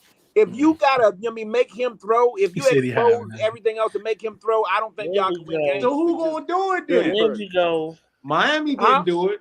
Tampa Bay couldn't do it. Seattle didn't do it. Y'all ain't do it. So who gonna do it? Okay, so y'all going to Super Bowl then, right? Yeah. Y'all going to Super Bowl. Yeah. Y'all winning the whole damn thing with Dirty Purdy. Listen, if y'all win the whole damn thing with Dirty Purdy, I will change my avatar to whatever you want me to change it for the rest of my Tally, life. slow down. Slow down, Tally. Tally. Careful, Slow Tally. down, Tally. Be careful, Tally. No. Anything can happen in the playoffs. I want you to change your team for a year. You will be a 49er fan for a year. No, easy, Tally. I do it. Hey, I'm supporting you this week, Tally. But I won't support you on that one. No, I'm dropping you, Tally, because I'm saving you from yourself, Tally. No, I'm saving you from feel me? yourself. Hey, Deuce, I'm gonna support him this week, Deuce. But I won't support him with that one, Deuce. I won't support him with that one. I support you tomorrow, Telly, but I won't do you with that Telly, one. you know what? I'm Let me gonna let say you. this. I'm gonna let you sleep on it for 24 hours. I support Telly in this, man, because y'all You gonna change your Abby for a year? You gonna put your Abby up for a year, CJ? A whole year they win A whole year? Are you sure CJ, you about gonna that? put your Abby up for a year? I'm talking about in the support of Telly. No, in support of Telly. You gotta change your Abby with him if you support. No, what I'm saying is, I see what Telly's saying, right? Is they think that they can, win the Super Bowl with Dirty Purdy, right? I think this game we didn't expose a lot of Brock Purdy than what other teams have. To be honest with you. And what was that? You bring the pressure, he can crumble. When did he crumble? Come on, bro. Like, let's stop acting like George Kittle ain't saved y'all, bro. George Kittle did his job.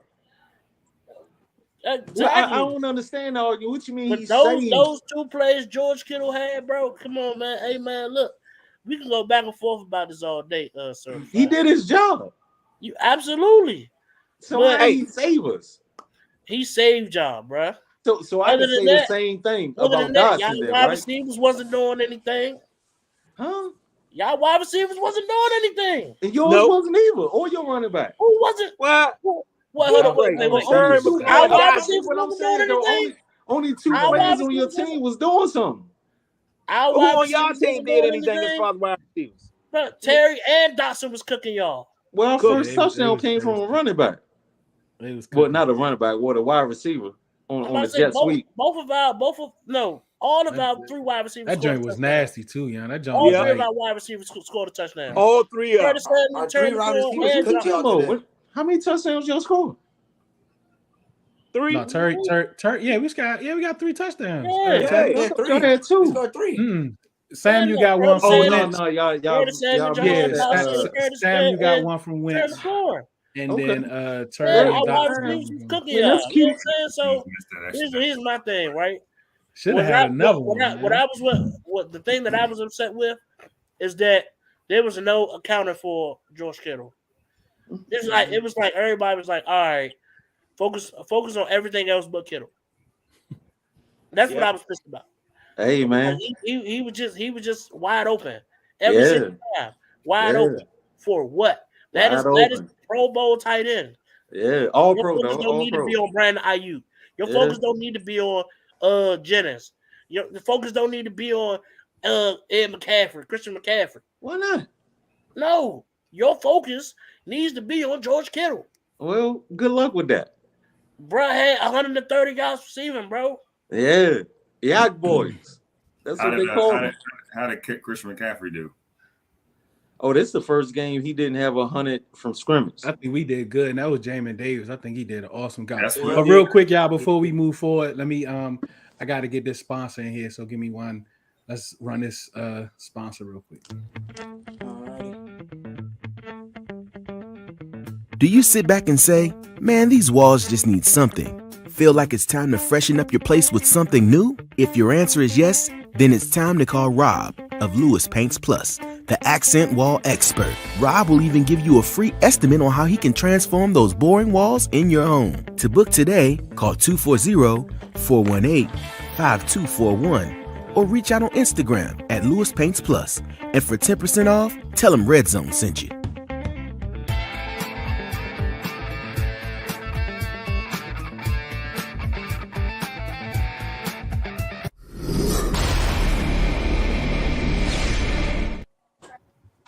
So Carson Wentz, right? Let's talk about Carson Wentz. What did he play? Last 9 minutes, I think. The last 9 minutes Something like that, of the fourth quarter, or whatever. About the last 8. About the last 8. It All was right, 2 drives, right? I think it was 3. The last drive, I don't know if you want to count that or not. All right, so let's start. Let's go around the wall. Let me see it, Juan. Put that W up, man. Don't be afraid, man. Put that W up, man. Y'all said I got my Chantel to jump. All right, so let's go around the room. Let's start with DT. What do you think about Wentz? I mean, first game back, he looked pretty good. I mean, the offensive line still sucked. I mean, look, we kind of knew, like we talked earlier, that eventually they were going to go back to Wentz. And I think right now, he provides more of an upside than Heineke's floor. And I think going these next 2 games, which are already going to be must wins, it gives us an opportunity to help out in the red zone and things like that. But the biggest thing is going to be can he just get up the ball quick enough like he did today? Now I know they probably play a little bit more prevent since they were up by so many scores, but if he can get the ball out on time in certain situations and don't try to wait for the big play, and Scott Turner can help him out, I think we have a shot against these next 2 teams, against the Browns and the Cowboys. CeeLo. I don't really take much from this game from Wentz. Like DT said, they were falling back, playing prevent. You saw Kyle Shanahan throw a couple of stupid red flags. He didn't care. Like, he was totally playing it into that game. If you remember the maybe the pass and maybe an interception actually with Jahan Dotson, and then the other one. It's hard to say, man. To me, Wentz ain't show me nothing. He obviously has a stronger arm, obviously. But that offensive line is the same offensive line that blocked for Heineke. And I don't see Wentz affecting that. It's not about Wentz at this point. It's about the offensive line. So it's going to be Scott Turner trying to, fill out the game and make the right calls, yada, yada, yada. But if you got to go back and Wentz, to me, he looked the same. He didn't move much better, much worse. He just looked the same. So I'm like, we don't have a quarterback, bro. We don't have a quarterback. So put whoever you want in there. It don't matter. It is what it is at this point. So if you want to put Wentz in there because he hasn't played in 7-8 weeks, whatever it has been, that's fine. I'm cool with that. I don't see much of a difference. I don't see him being a difference maker. That's just me. What's up? What about you, Riri? You still there? I'm here. Oh, Malik, what you think, Malik? Oh, he went in the house. I'm about to walk in. Yeah, he don't like Carson and he don't like Heineke. So let's just not ask him because he's gonna sound like Telly, okay? So Telly 2.0. Man, I don't know what to say. I didn't really get to see a whole lot of it because I was watching that damn Cowboy game. But I don't know. I'm just kind of so frustrated. I mean, I don't know what else to say. We need a QB, and none of those. I'm not ready to see. Oh boy. Sam Howell. Yeah, I'm just not. Disco, he tweeted out that Taylor Heineke is visibly peed off. Oh. So, who tweeted that? Disco. You know the dude Disco? Yeah. Some people. So did Heineke get pulled or was he hurt? I don't really know, to be honest with you. I know he was getting punished. But see, that was my narrative, and we gonna go to Glenn. But that's my allegations. I really believe Rivera had the conversation with all of them this past week about what he may do or whatever. And I think that he wanted to go to Wentz. I think he wanted to go to Wentz these last 3 games. By him going forward on 4th and 1 on our 30 in the middle of the third quarter, or like 5-6 minutes left, I said, "Oh yeah, Heineke not finishing this game, bro. We're not gonna see him no more this year. He's not finishing this game." I knew that right there, man. I think that was Ron go. I think Ron and Scott want to see Carson Wentz this last 3 weeks, and I think he sabotaged this game in a sense in order to do that. Glenn, what you think about Carson Wentz, man? You on mute, Glenn. Oh, thank you. I was trying not to be rude. I'm over here wrapping presents. Yeah, I hear you. Hey, I love these little boxes, bro. Look, they got boxes with the print already on them. I ain't gotta wrap nothing. Oh, that's what I do, Glenn. I'm about to put everything in those little boxes Hey, right now. that's what it is, yo. But You just look, put a little here's tape what I on there think so they about stay together and you're done. Put a bow four on it. four little pieces of cake, Tim. Riri, 4 little pieces of tape. I'm No, done. just 2. But One on look, each hand. You're good. I'm a little anal. I worry about it. Anyway, Carson Wentz. Pause. Carson Wentz. Yeah, let's pause it. My bad. Pause. Hey, yo. Come on, we grown ups, man. Anyways, Carson Wentz, yo. Right? It's PG. I'm not going to poo-poo on Carson like everybody else because let's be real. The first drive he came in, marched right down the field, scored a touchdown. That pass he threw to Curtis Samuel was A1, perfectly placed. Like let's not forget what Carson Wentz is capable of, right? So I'm really not disappointed with Carson. He looked a little scared at times, but like look at the offensive line and look at the defensive line that was coming at him. The next 2 games we play, Cleveland's defensive line, I'm not worried about them like that. So I think that could be a win. Listen, I'm not worried about them like I was about San Francisco. And I think our offensive line fared well against them in the first half. I think the second half, the play caller might have had a little bit to do with how bad we looked. But overall, I'm not worried about Cleveland like I was about San Francisco. I think we can beat Cleveland. Dallas is kind of like it's up in the air. I don't know what we're going to have for them, what they're going to do if they want to play other players. But like Telly, if we got to worry about them sitting players to win, then we don't need to be in the playoffs anyway. Yeah, right? that's true. But as far as Carson goes, though, I'm not gonna I wasn't disappointed with Carson. I think he looked good from coming off the bench in 6 weeks. Came out there, he didn't really miss a beat. Some short passes, he looked okay. So he looked better than Taylor did. So oh my. Let's go. I mean, let's go from an outside source, certified, looking at it from your end. And you know the difference in like I know we're gonna get we might get to it. The Bosa and Myles Garrett. I think them two, I think they both are great elite rushers. I think Myles Garrett is like a public school rusher, and Bosa is like a private school edge rusher. If y'all can kind of figure that out. Yeah, I agree with that. I agree with that. That's I mean, Myles Garrett is a better athlete. Yeah, he's a better all-around athlete. You saying that Myles Garrett is Dunbar? I ain't say nothing yet. Myles Garrett is Dunbar. Yeah, he said what I said. He said that, CJ. Don't let him take it back. Oh, I know I don't see Heineke. So as Bosa much is the as math, y'all CJ. No, he's McNamara.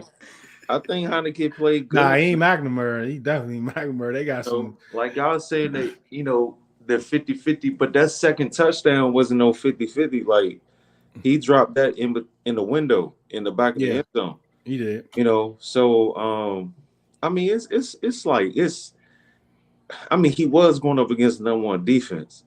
Like in the first half the pocket was pretty clean. But then, D'Amico, man, he might be a better defensive coordinator than Carroll as the offensive coordinator. Man, he switched it up. He started dialing it up. We wasn't really getting pressure. I mean, we was getting pressure, but we wasn't getting there. We ain't really started getting there until the second half. But I think he did. I think he played good. I can't put none of them turnovers on him. You know what I'm saying? I mean, that strip sack was from his blind side.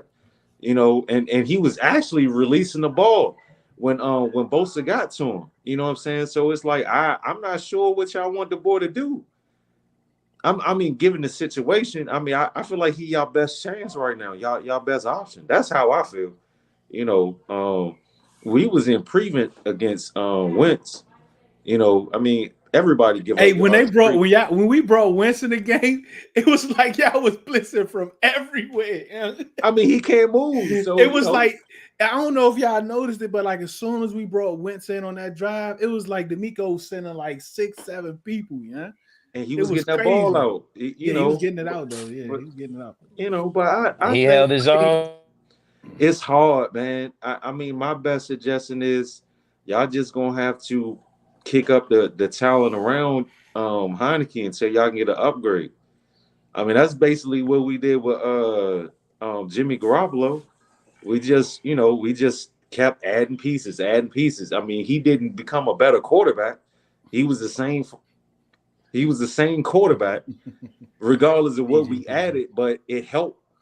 You know, it helped the team. But Kyle You know? Shanahan there too, though. Like we don't have a Kyle Shanahan.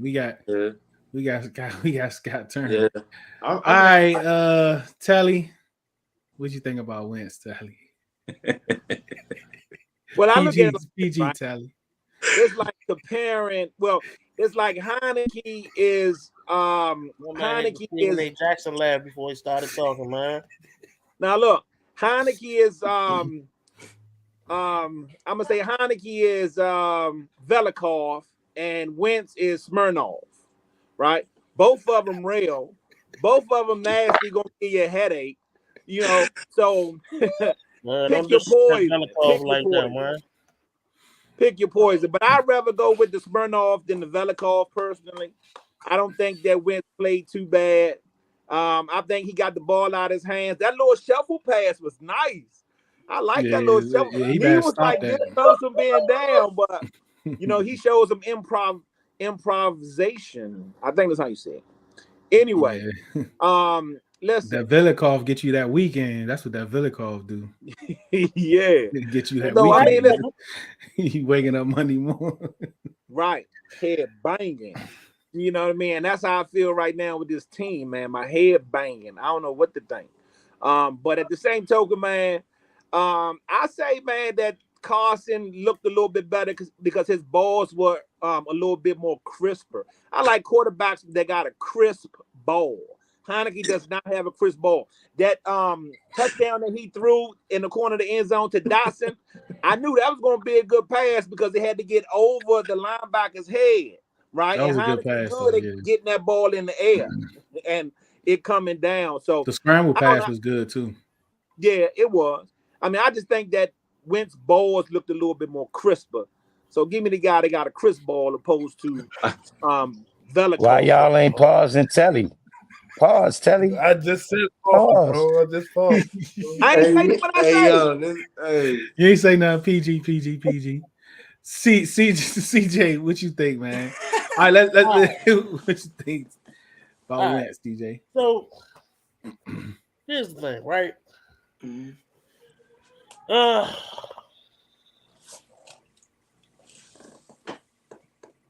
I'm ready for Sam Howell now.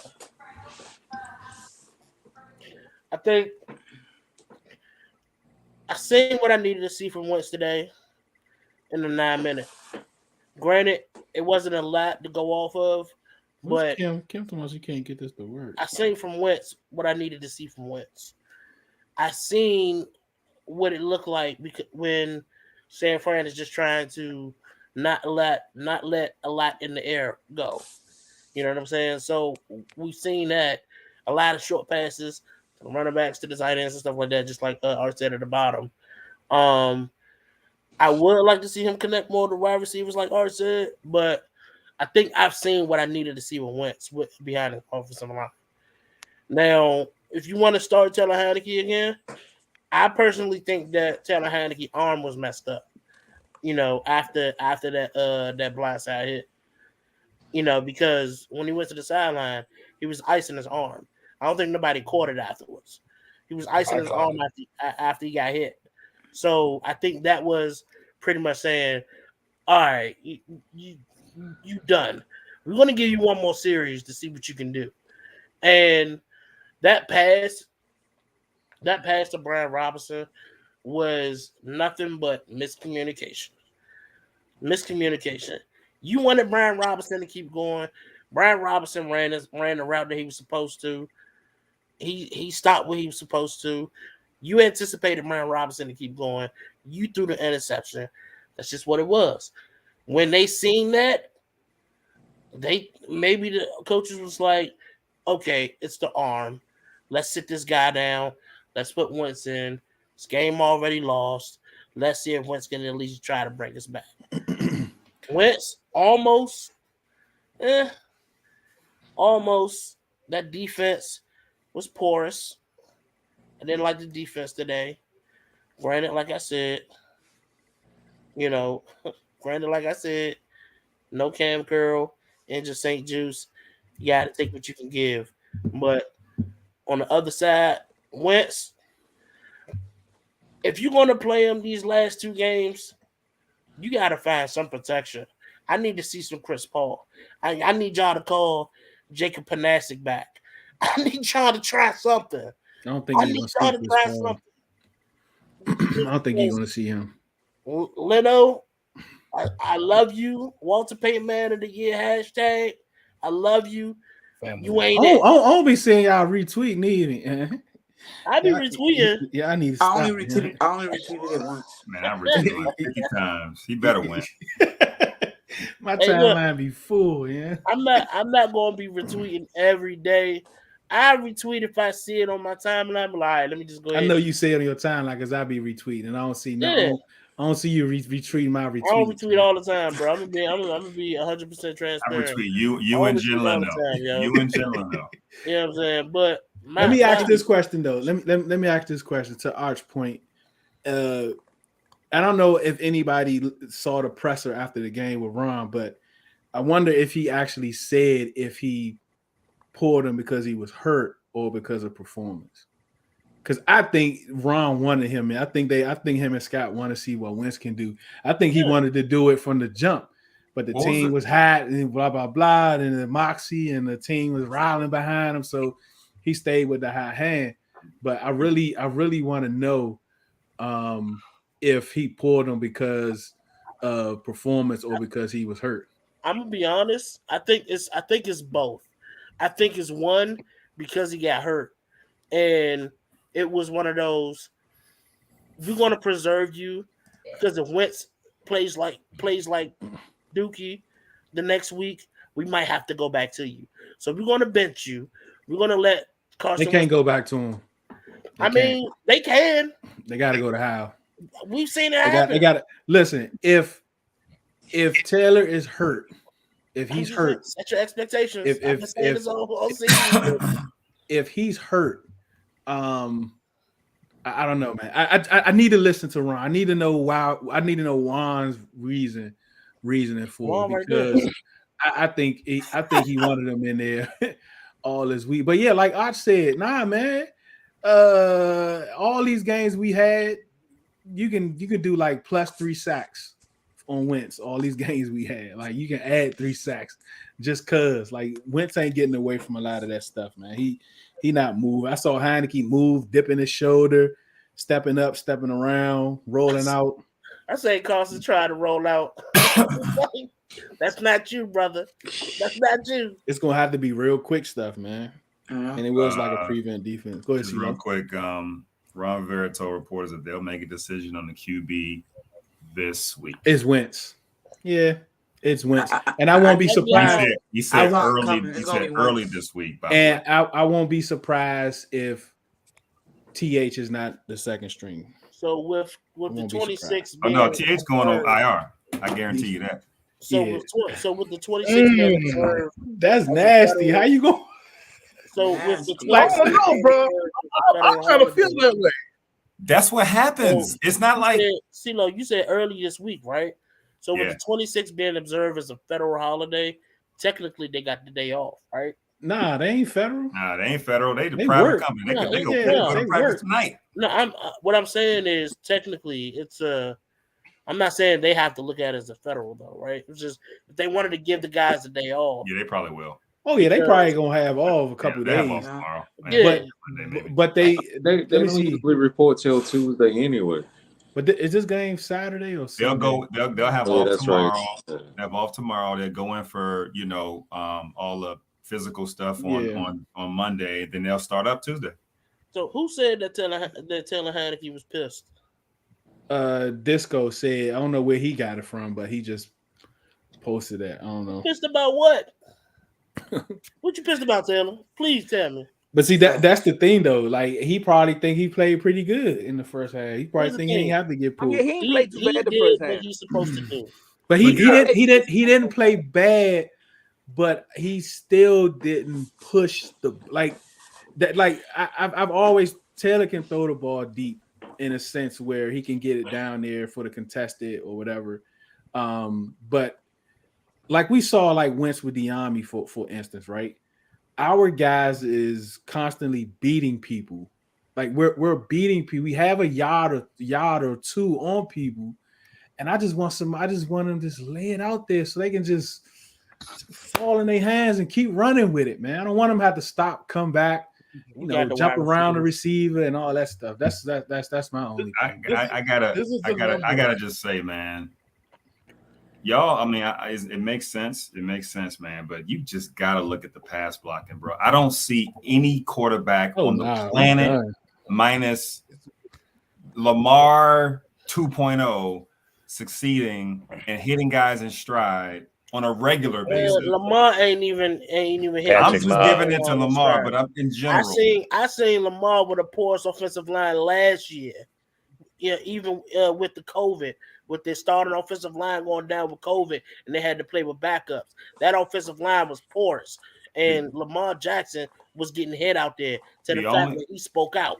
The only reason we're considering Carson Wentz is because he's making $28 million this year. If Carson Wentz was Gardner Minshew, we wouldn't be talking about it. You might don't need to play him because you might not. I mean, you might not want to play him because he get hurt, and then we on the hook for that 27 next year. I'm just saying, like Carson doesn't look special to me. But I don't know. I know Arch is listening.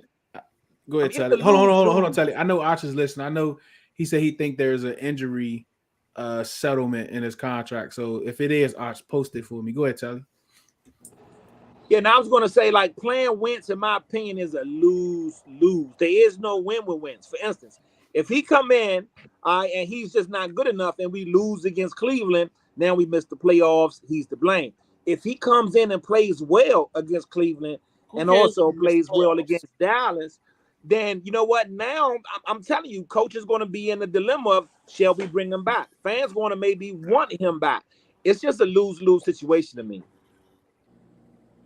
I don't think so. I think 2 games I don't is want not. to sound like that fan. I don't want to sound like that fan, but who cares if we miss the playoffs right now? I mean, I'm not gonna lie, I don't. Because again, let me say it again. Say it again. What'd you say? You don't care about what? I don't care if we make the playoffs or not. To be honest with you. And here's tripping. Here's the thing, right? Here's the thing. Go ahead. I would love for a playoff berth to be under the season, right? You know, but what's real is real. The NFC is just ass. The AFC is ass. And yes, we'll use that to our advantage. PG. I'm sorry, I apologize. But what does that have to do with making the playoffs? If they sorry, then hey, we sorry. We all sorry. So we got a chance to go. You know what I'm saying? No, we don't deserve to go. No disrespect to Certified, but what team do you afraid of that we can't beat in the playoffs? And it's not going to do nothing with draft positions. I mean, what? But look at this though. The last 2 Giants Super Bowls, they went in as a wild card. They backed in. Exactly. You know what I'm saying? Just get in the dance, dog. That's all you got to do. Just get in. You make the playoffs, you don't know what's going to happen. Injuries happen. Anything can happen. Everybody is on. Oh, y'all tripping not want to go to the playoffs. Especially this late in the season. I didn't say I didn't want to go to the playoffs. I know. I always want this team to go to the playoffs. But my thing is, the way I'm looking at this protection with this offensive line, I get it. You don't know what's going to happen in the playoffs. We go right. I get that part. We literally watched the Titans come in as the underdogs a couple of years ago and made it as far as the AFC Championship. We've seen it happen. But at the end of the day, it's a lot of moxie that's going around with this NFC. Listen, my thing is this: we don't deserve to go. Like we had it wrapped up. I'm not gonna say that.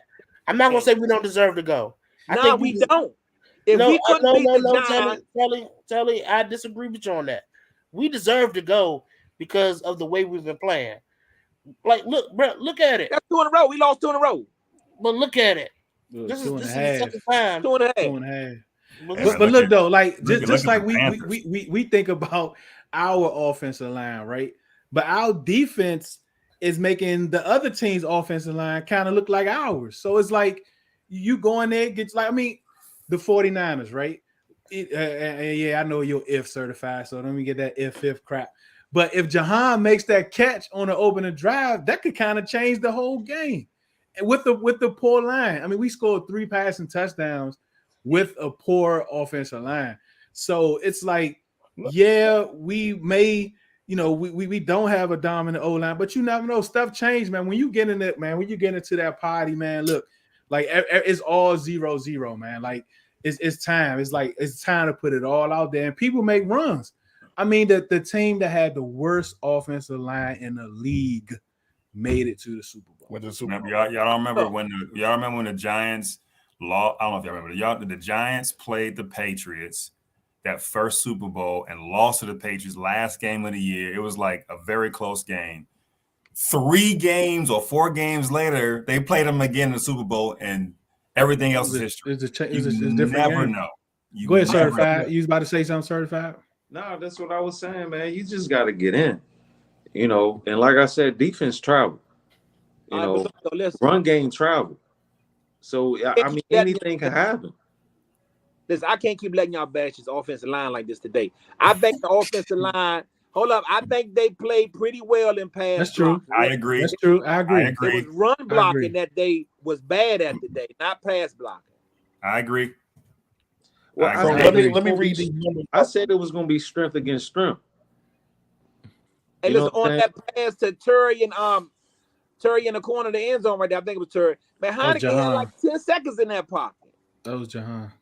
Okay. Yeah, no, that was Terry. But he should have. I might post that clip like the last drink. But Jahan, he got open right off the break on the one he threw to Terry in the end zone for the touchdown.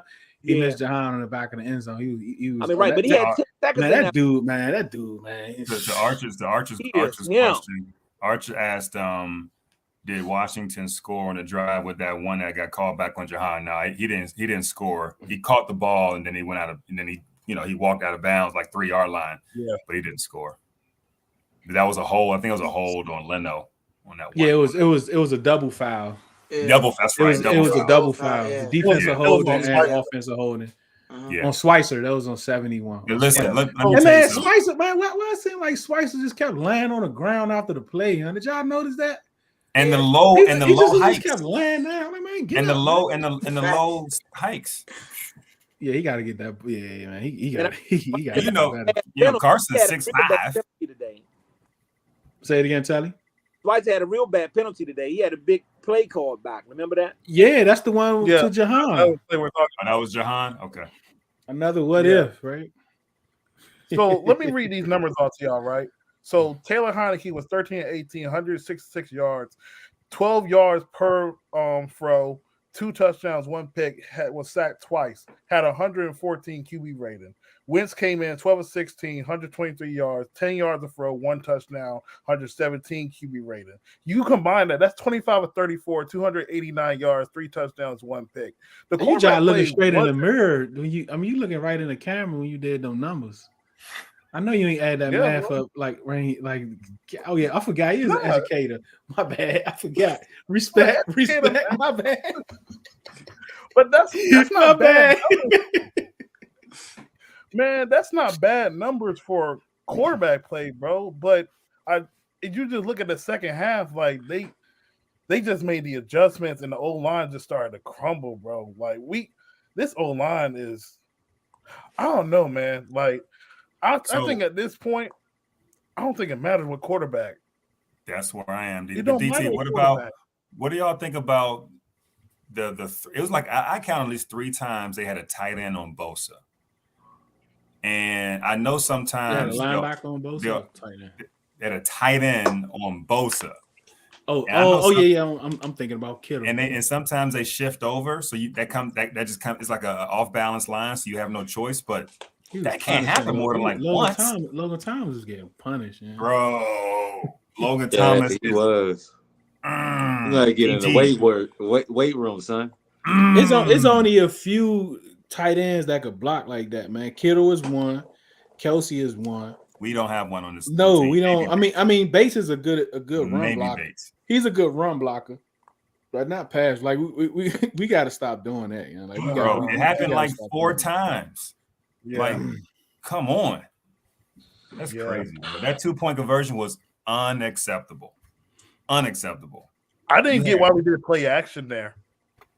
Hey, we ran that joint 4 straight times. You know? I'm just mad that don't count as a sack. Carson had no chance on that 2-point conversion. No chance.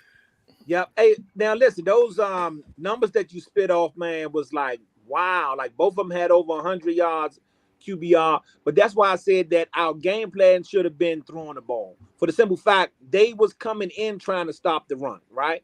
And we should have been trying to combat that by throwing the ball, trying to keep them off balance. I mean, we had good numbers throwing the ball. I think the run game really hurt us today because they were trying to stick with the run.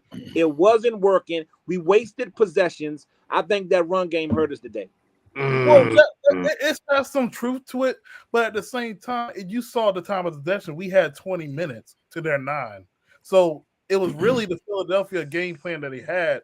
It just get 3 to 2 yards, keep it manageable, and then we were killing them on third down. Let me remind you, it was big third down conversions by Taylor Heineke in the first half that kept us in the first half, bro. So Taylor was making big throws, man.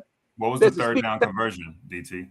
And speaking of time of possession, we spent 10 minutes one time on one drive and didn't get no points out of it. I know, right? It's like you got the phone number drive and didn't get no points. You got the phone number and then you lost it. Yeah, we got that 10-minute drive is the one we. That's wild. Fourth and goal. That was a 4th and goal. And Slim was red too. And they walked that joint 99 yards. How y'all felt about that call though? Y'all think we should have kicked the field goal? Nah, I like it. I liked it. I just didn't want to go from the shotgun. You got to score points, man. The pistol. Yeah.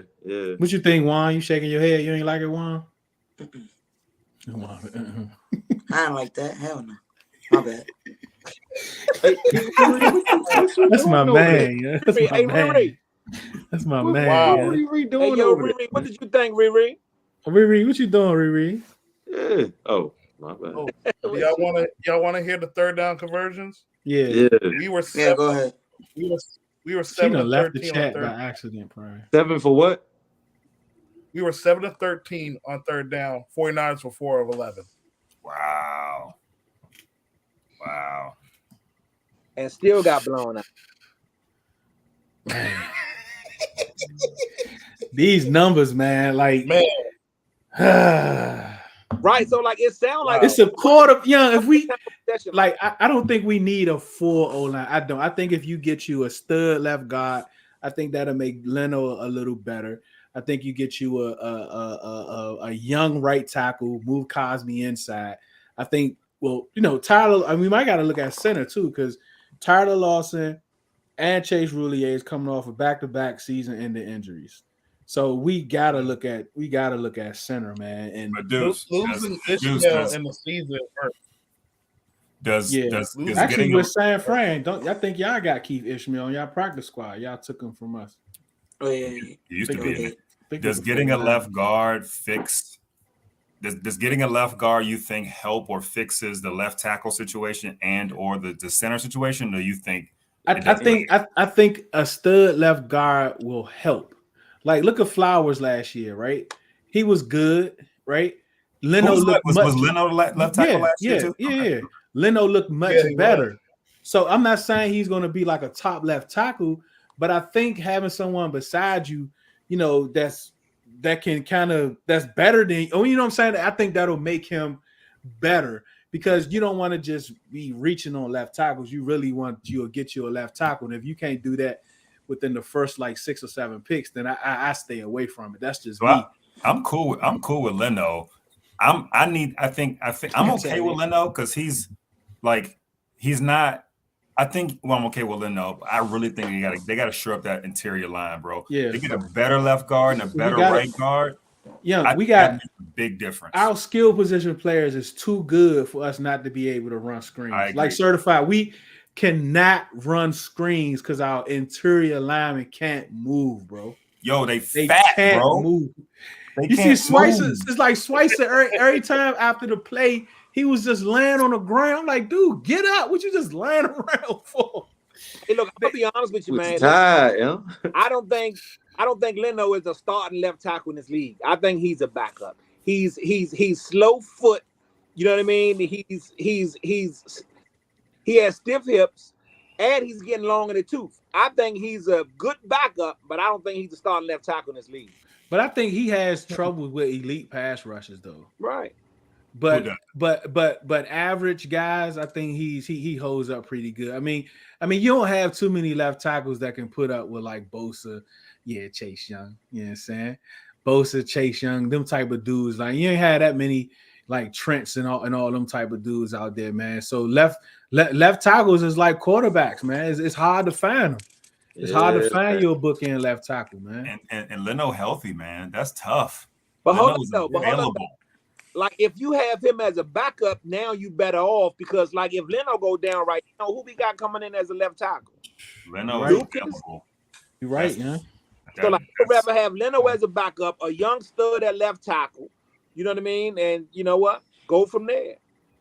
Like that's what I'm saying. Like left tackles just don't grow on trees. Like elite left tackles don't grow on trees, man. Like they don't. It's tough. If you want to get one in the draft, man, you got to get one early. Because sometimes, man, some of them dudes that luck up and get them like mid round and all that. Them Jordans on Christmas Day, and that ain't even a guarantee either. Because look at Penei Sewell. I mean, he had to switch to the right side. Mm-hmm. I agree. We had the same thing with Sheriff. We got a right tackle and they're going to in the interior. I mean, it happens. He was cooked in the preseason. Y'all remember that rookie year? I remember that. He was getting cooked, man. But I do think we go offensive line in general. Yeah, first round. I think we go there first. First round. Yeah, first round. To see if we can get somebody. But look what the Texans did. They got Wishacom and he garbage. They got him. I think with like the 15th pick. Yeah. So I mean, Deron Payne had a field day with him. So it's tough, man. It's tough, man. But that man, we need somebody, man. We definitely need something. We need a couple linemen, man. Man. Hey, Evan Neal got drafted early for the Giants, and I don't think he had a great year. Yeah, he's out cooking this year though. I think he got hurt. Yeah, rookie. Up and down. Yeah, he got hurt. But you can kind of take that for left tackles. Like you got to have patience, a little bit of patience with them, because it's a difference. That's why a lot of left tackles end up being guards or right tackles, because when you get in the NFL, it's so much different than you in college. So if you think you got you a left tackle that can be above average, you got to kind of stick with them through the growing pain. Oh man, Art, say it again for the ones that's in the back, man. I agree with Arch, man. Like I just think Carson gives you the best chance. I mean, I think Taylor gives you the best chance to win. That's where I am with it, man. I stand with him, man. I think he give y'all best chance to win. Yeah, man, I agree. But yeah, I gotta get up out of here, y'all. All right, CJ. Hey, Merry Christmas, man. Merry Christmas, CJ. All right, man. Merry Christmas, CJ. Appreciate you stopping by, man. I probably won't see y'all till like Tuesday on the Spaces.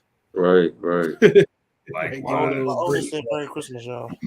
All right, Merry Christmas, man. Merry Christmas and Happy New Year. Yeah, most definitely. All right, man. Yeah, man. We need some interior help, man. But I still believe, man. Like we My goodness, man, he missed on Trey Turner and Noel. He missed big on those, Bro, man. Trey And Turner the on the quarterback. ground. We in the red zone.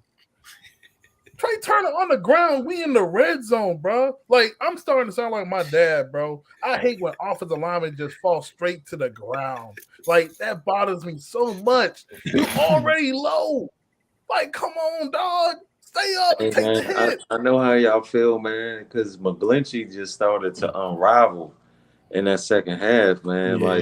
Like he was either on his back or he was false starting or he was holding. And every time the camera will pan to him, I'm like, nah, nigga, that was you. That was you. That was you, dog. That was you. Yeah, you was holding. Yeah, you false start. That was you, dog. You was on your back. That was you. You be killing me, man. Like that's why I'm glad we got Brock, man, because that right side collapsed almost every play, man. Hey, dudes, Mm-hmm. 77 for Denver. Oh yeah, I don't only know his name, but Me he's neither. nasty. I need that. Yeah, I need somebody nasty like that, man. No, I mean, bro. one of them Midwest type dudes. Right. I need one of them dudes. Iowa. Yeah, I need one of them. Man. Wisconsin. Hey, but look though, man, that's why I say, man, we need to spend most of this draft for offensive linemen because you're going to Most hit definitely. on some, maybe some late rounders. You may miss on some early rounders. If we got 6, 7 picks this draft and we spent 4 out of 5 on offensive linemen, you're going to hit on 3 of them. You know what I mean? If you try to only draft 2, you may miss on 1. You know what I mean? If you draft 5, missed on 2, now you got you know what I mean, 3. So I don't know, man. I say spend most of this draft. 4 or 5 picks on offensive line. Somebody, I don't know if it came from the Bronx. My bad. Go ahead, CeeLo. I was just gonna say whole off season. Bring in free agents, bring in low end, high end, draft them. Just bring in volume, bring in competition. We should have 30 linemen at the start of camp. We should have 30 linemen on a 90-man roster. We should have 30 linemen. Heck yeah. You're right though, because you know what, they're gonna have to spend some money in the offseason on some old lineman free agents. And so that's why we're gonna have to get rid of Wentz. You know what I mean? Because we need that 28, 30 million to spend elsewhere. That's why I think bringing him in and he doing well hurts us, to be honest with you. Yo, what's his dead cap? It ain't none. So like I think ain't none. Like either we can just cut him and that'd be it. I think either way he's going to restructure. Like if he balls out or whatever, he's going to restructure that contract. Hey man, but Jimmy to what? be available. 15 million? Like we can't afford to pay him 15. But Telly, if Wentz comes in, wins the next 2 games, you go into playoffs, and he wins an actual playoff game, he actually wins a playoff game. Yeah, but do you expect this old line? Look at Telly face. Telly mad. If he went 3 straight, boy, Telly gonna be peed off. Y'all think Telly, man? You wouldn't want him back, Telly? No. Listen, I would be happy if he won a playoff game. True, facts. But at the same token, though, we're gonna have to bring him back. That's gonna force our hand to bring him back and still pay him 15 to 20 million. I'd rather spend that money someplace else, man. Where he gonna get that money from? Restructure. Yeah, I'm just saying, but who gonna pay him 15, 20? We will. If he restructure, we're gonna give him another 3 years. I think it's 12 at the most. 20 million. We telling him 10 or 12, take it or 10. leave it. Yeah. Take it or leave it. Yeah. He's not. I mean, it ain't gonna be no bidding war for Carson Wentz. If No. anything, they're gonna pull him in. If anything, that's probably gonna be his best offer. Because ain't no backup getting 10, 12 million. He probably ain't trying to keep moving around. No one was bidding against him. I don't think so. I mean, he made a lot of money. He's made a lot of money. I don't think he want to keep moving around and all that. He said like he's a family man. He's trying to get settled before he retire and go back to the Midwest somewhere. Telly wants no competition in training camp. He wants How and everybody else back there. Right, exactly. Just so How can be a bust and he can get Caleb Williams in the following year. That's his plan. I would really like that. But it's something I don't know if it was a post or the commentator said how they were saying how this team is going to be really highly sought after, a destination place this all season, like with veteran quarterbacks, linemen and different people Jimmy like that. That's looking, Garoppolo.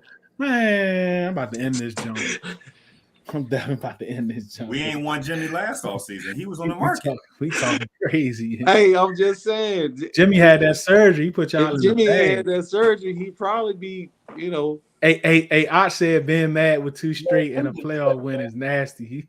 Right, Oz, listen. No, Oz, I'm not saying, man, I would be happy with 2 straight wins and a playoff victory. All I'm saying is if that did happen, that puts us in a pickle with Carson Wentz. That's all. I don't think nothing The going to change salary nobody's cap. opinion on Carson Wentz. But I don't think there's nothing he could do at this point that's going to change your front office opinion on Carson Wentz. I agree with I you. think they want to see him though. I think they want to see him with B-Rob. I also think, but certified, I actually think Ron really believes in Carson. Like I believe Ron believes that Carson Wentz is the answer. Yeah, Scott does too. Like the answer. I'm talking not just this year, but like the next 2 years or 3 years. But serious, real talk. Yeah, because I didn't think they brought him in for 2/3. I think it's gonna be. There's no way for him to get a second. I think he's missed too many games. But like, I don't think they brought him in 2/3 just for a 1 year rental. And they're ready to pay him. I think it's 28 million this year. I think it's like 29 million. They're prepared to just pay him the next 2 years as negotiated because, you know, if you think about it, if he's a top 10, top 15 quarterback, that's not bad. Like if you think about that, like it's not bad and from an AAV salary perspective. But they truly think that Carson is it. I'm just saying. I'm not saying I would be highly upset if they don't restructure. I tell people don't at the coach, but I will at them if they don't restructure that man contract. That's gonna be that'll be some nasty work, man. All right. Before we go, man, let's talk about Chase Young a little bit. Certified. I mean, what you saw? I don't have a snap count yet. I guess Nikki. I was shocked. I was shocked he played as much as he played. I was shocked that he was as fluid as he was. Like I didn't expect. You know what I'm saying? I did say he was a world-class athlete, but coming in and like, you know, week 16, you know what I'm saying, and play the way that he played, that ain't look like his first game. You know what I'm saying? So I was shocked. You know, he didn't look rusty at all. You know, so I'm just, like I said, man, I'm just glad the young boy back, man. You know, I want him to win. You know, he from back home and whatnot. You know what I'm saying? So I'm always gonna root for, you know, hometown brother and everything. So I was, you know, I mean, y'all don't want him. I keep telling y'all, we'll give y'all McGlinchey for Chase. You know, definitely don't want him. No way, my guy. Now y'all see what I be talking about. Definitely don't want him. Bosa though. You tripping? We'll take We'll Bosa. take Bosa. We'll take Bosa straight up. Bosa about that. Y'all gonna get Bosa 30? We'll take like Bosa Donald. straight up. Y'all give him 30 like Donald. I mean, if he went defensive player of the year, I pretty much think he writing his own check. Yep. They shut Donald down too. Are y'all gonna pay Bosa though? Because that's what we just talking about. That 30. Donald got 30. I mean, we got his 5th year option, so we still negotiating. You know, he got 1 more year. Yeah, so this off-season. His 5th year option might be a franchise number if he get defensive player of the year. Yeah, because Donald, I think, man, he crushed that number. I don't think nobody's even close to him. So I mean, Telly. Donald up there with Reggie White, Lawrence Teller, dog. So I mean, yeah, y'all better hey, get listen, that man locked if up in the offseason. Bosa turned out to be Aaron Donald, man, he can get a little bit of my money, dog. I chip in. Charlie, what you think? How Chase Young look?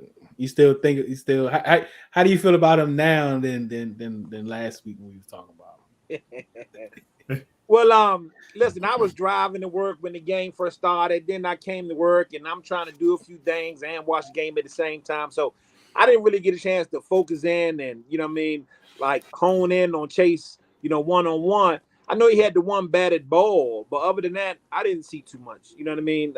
But again, I wasn't focused on him either because I was kind of like doing a lot. But I didn't expect much from him. You know, just coming back. I didn't expect for him to get a sack or two. I was just hoping just to see him, rush the passer, maybe get a little bit of pressure. Y'all may know better, y'all may know better than I do whether, he got pressure or not, because I didn't see too much pressure coming from him, but maybe he did. I know he had the one batted ball, but I just kind of want to see him in the game, interacting with his teammates, getting back into the floor of the game. And I think he did that. But as far as, personal stats, like, I don't know, I can't say. I just got a question for you. Did he set the edge?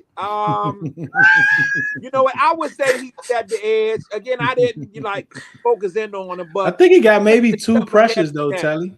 Huh? I think he got like 2 pressures. Okay. But depending on what they call him. We kind of shut McCaffrey down. And being as though McCaffrey a backer like to get outside the tackles, the only way to shut him down is if you set the edge. And so I would give Chase Young that. I think he set the edge today. CMC run hard too. I didn't really realize that. Because usually when we played Carolina, he was kind of hurt, but he just run behind his pads when he in between the tackles. Yep. And every time he got outside, man, jamming and all of them was on him. But they were. Yeah, I mean, I think Chase and Sweat set the edge pretty good today. Let's go to see Twan. Let's go to Twan. I think he played pretty well, for coming back, first game back. I didn't see too much rust. He was playing within the scheme of the rest of the boys. He wasn't trying to freelance out there. He wasn't trying to do too much. He was just, playing football and having fun. That's something I definitely saw. He was playing football and having fun. That's all they probably asked him to do. Not do too much, not overdo it. Not go out there and try and prove anything to anybody. Just play his game. So I think he did pretty good. Glenn, think about Chase. I think for his first game back, bro, I think he did pretty good. They called his name a lot. He was quite active. The tip pass. He made a couple of tackles. I thought he played good. I didn't expect a whole lot either. So from what we saw, I wasn't disappointed. Juan, you think about Chase coming back? For his first game being back, he did pretty good. I wasn't expecting him to get a bunch of sacks. His first game back after being hurt, and having that tip pass, I think he looked pretty good. Yeah, I do too, man. I think he played. I mean, before we go to CeeLo, he didn't rush all the time, right? He didn't really go full go every possession, right? He kind of went a little, stood up. That's how he was able to get that tip pass. He didn't go full go, but he did go full go a couple of times. And one time he bull rushed Trent Williams and got him off his heels, and he just gave him the work on that one play, right? So I think for the most part, from him not playing, coming back, he was an impact player, right? He did set the edge, Teddy, on some runs. He set the edge. He caught CMC from the back one play. You know what I'm saying? So I think he did real good, man. I can't wait to see him next week as he kind of rev it up and he got that work in. But I know whatever number Ron had, 10 or whatever, he crushed that number. Like, it wasn't no way he was staying out of the game. And it ain't looked like he needed that. Other than that brace, like, he has that brace on for a reason. Most guys usually wear a brace, something like that. But I think he looked pretty good, man. What about you, CeeLo? I 100% agree. I think Chase looked really good. It's almost been over a year. They go Cam Tally. over a year. He actually did set the edge. There was a couple plays. He didn't do nothing but set the edge and force either C-Mac or who was the other guy? 20? Is it 24? Inside Davis Price. Yeah, he forced him back inside. I felt like he played an excellent game. He's just gonna get better. So he looked really good to haven't played in so long. So I'm impressed, man. That's that boy a dog, man. He is such a dog. He's such a difference player. Nothing against James Smith Williams and them cats, man, but it's a different caliber player, bro. He's a beast. Mm-hmm. DT. Yeah, man, I was so excited for my boy Chase to come out there and play. I thought he played way over his expectations. him showing his intelligence on certain plays, him showing the effort like we used to see from the past 2 years with him.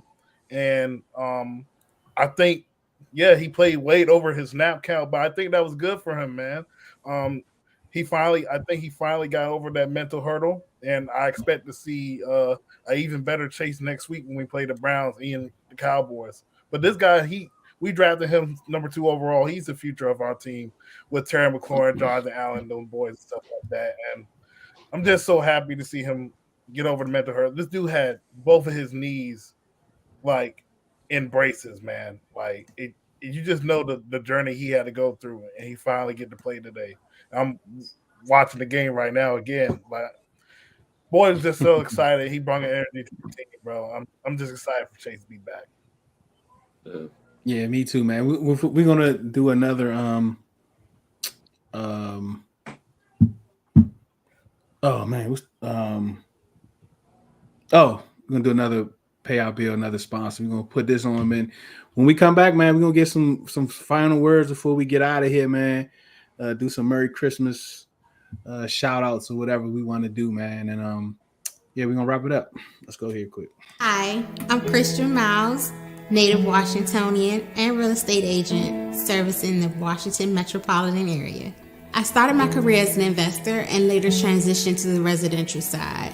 I really wanted to leave the investor side because I wanted to connect with people. Building relationships is important to me.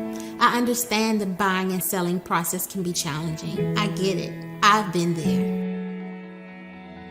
I'm a mom, wife, friend, and neighbor. I absolutely love helping families and connecting with people.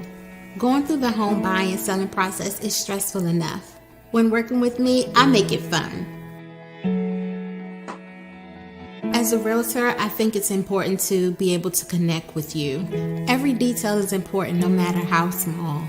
Let me take care of the heavy lifting while you focus on the joys of finding a new home. Something I live by, people may not remember what you said, but they will always remember how you made them feel. With me, it's an experience.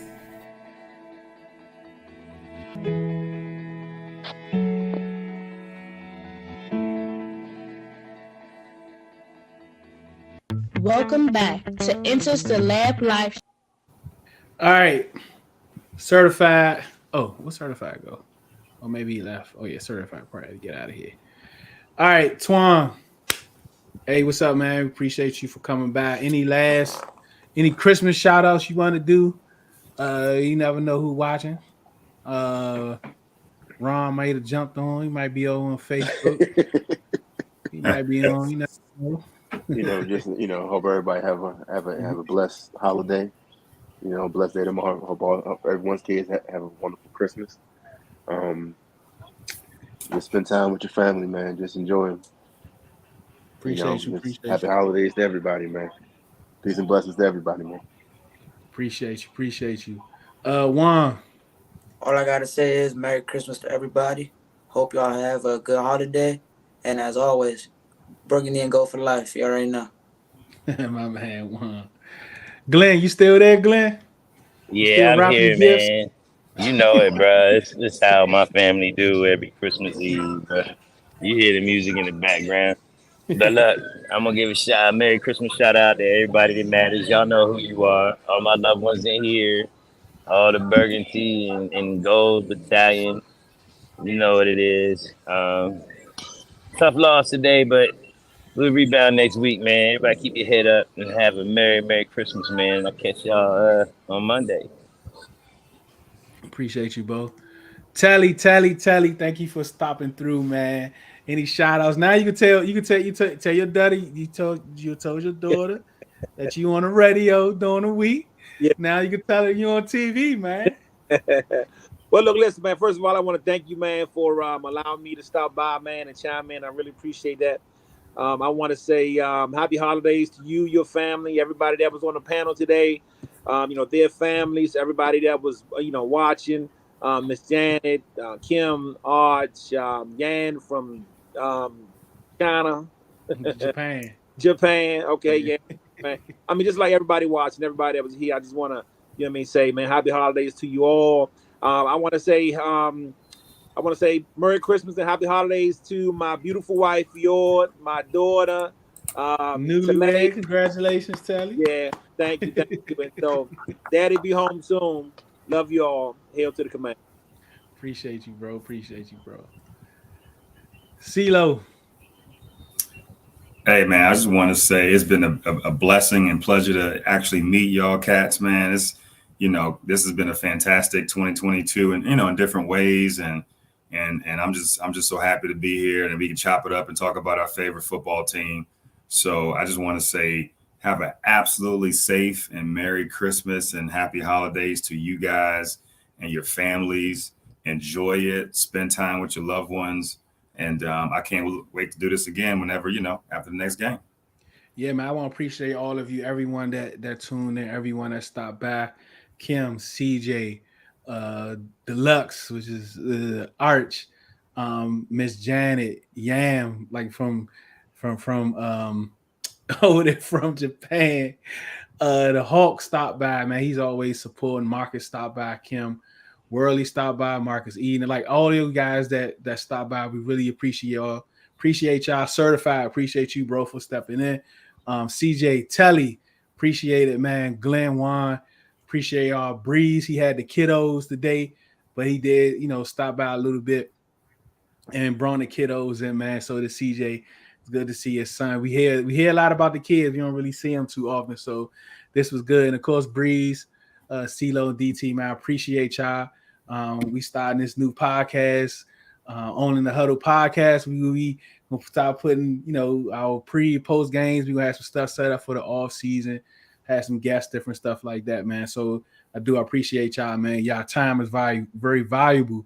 Even though I know how valuable it is for y'all to spend it with me, a few hours out the week, man. I really, really, really appreciate it, man. Y'all too, and Breeze, man. But some people might wonder why I'm going now, because the other day DT kind of shut the show down. So I'm gonna let DT take us home, man. Go ahead, DT. Oh man, I knew you were doing something. He's like, man. But look, man, really think the opportunity produced and CeeLo to create this platform for us to just talk football and things like that. Not gonna lie, first all man Twitter spaces and things like that, I kind of felt uncomfortable, talking about football stuff because I didn't play it collegiately, high school, or at a professional level whatsoever. I did band and stuff, but I just love watching football, just love the game so much. I get to actually talking with y'all, and now I'm doing podcasts, things like that, talking with content creators, even not even talk about football, just having great conversation with adults and things like that, man. I love it. This 2022 has been a true great year and blessing for me. And I want to shout out to my family for always being in my corner, always believing in me, thinking I could do it, just put my mind forth to it. And I also want to shout out my students at Southampton High School in Cortland. Shout out, yeah. They always ask about the show, like, Mr. Ricks, when you going to do an episode, man? I want to watch you talk football, man. I got you. So, yeah, but, man, I just love doing this, man. And I hope everybody have a great Christmas and a beautiful 2023 coming upon us. I cannot wait, man. Yeah, man, y'all know how we do it. Merry Christmas, Merry Christmas, Merry Christmas, Happy Holidays. And if we don't see you all, which we should, because we'll be back next week, have a happy new year. Remember to always do it because you love it, not because it loves you.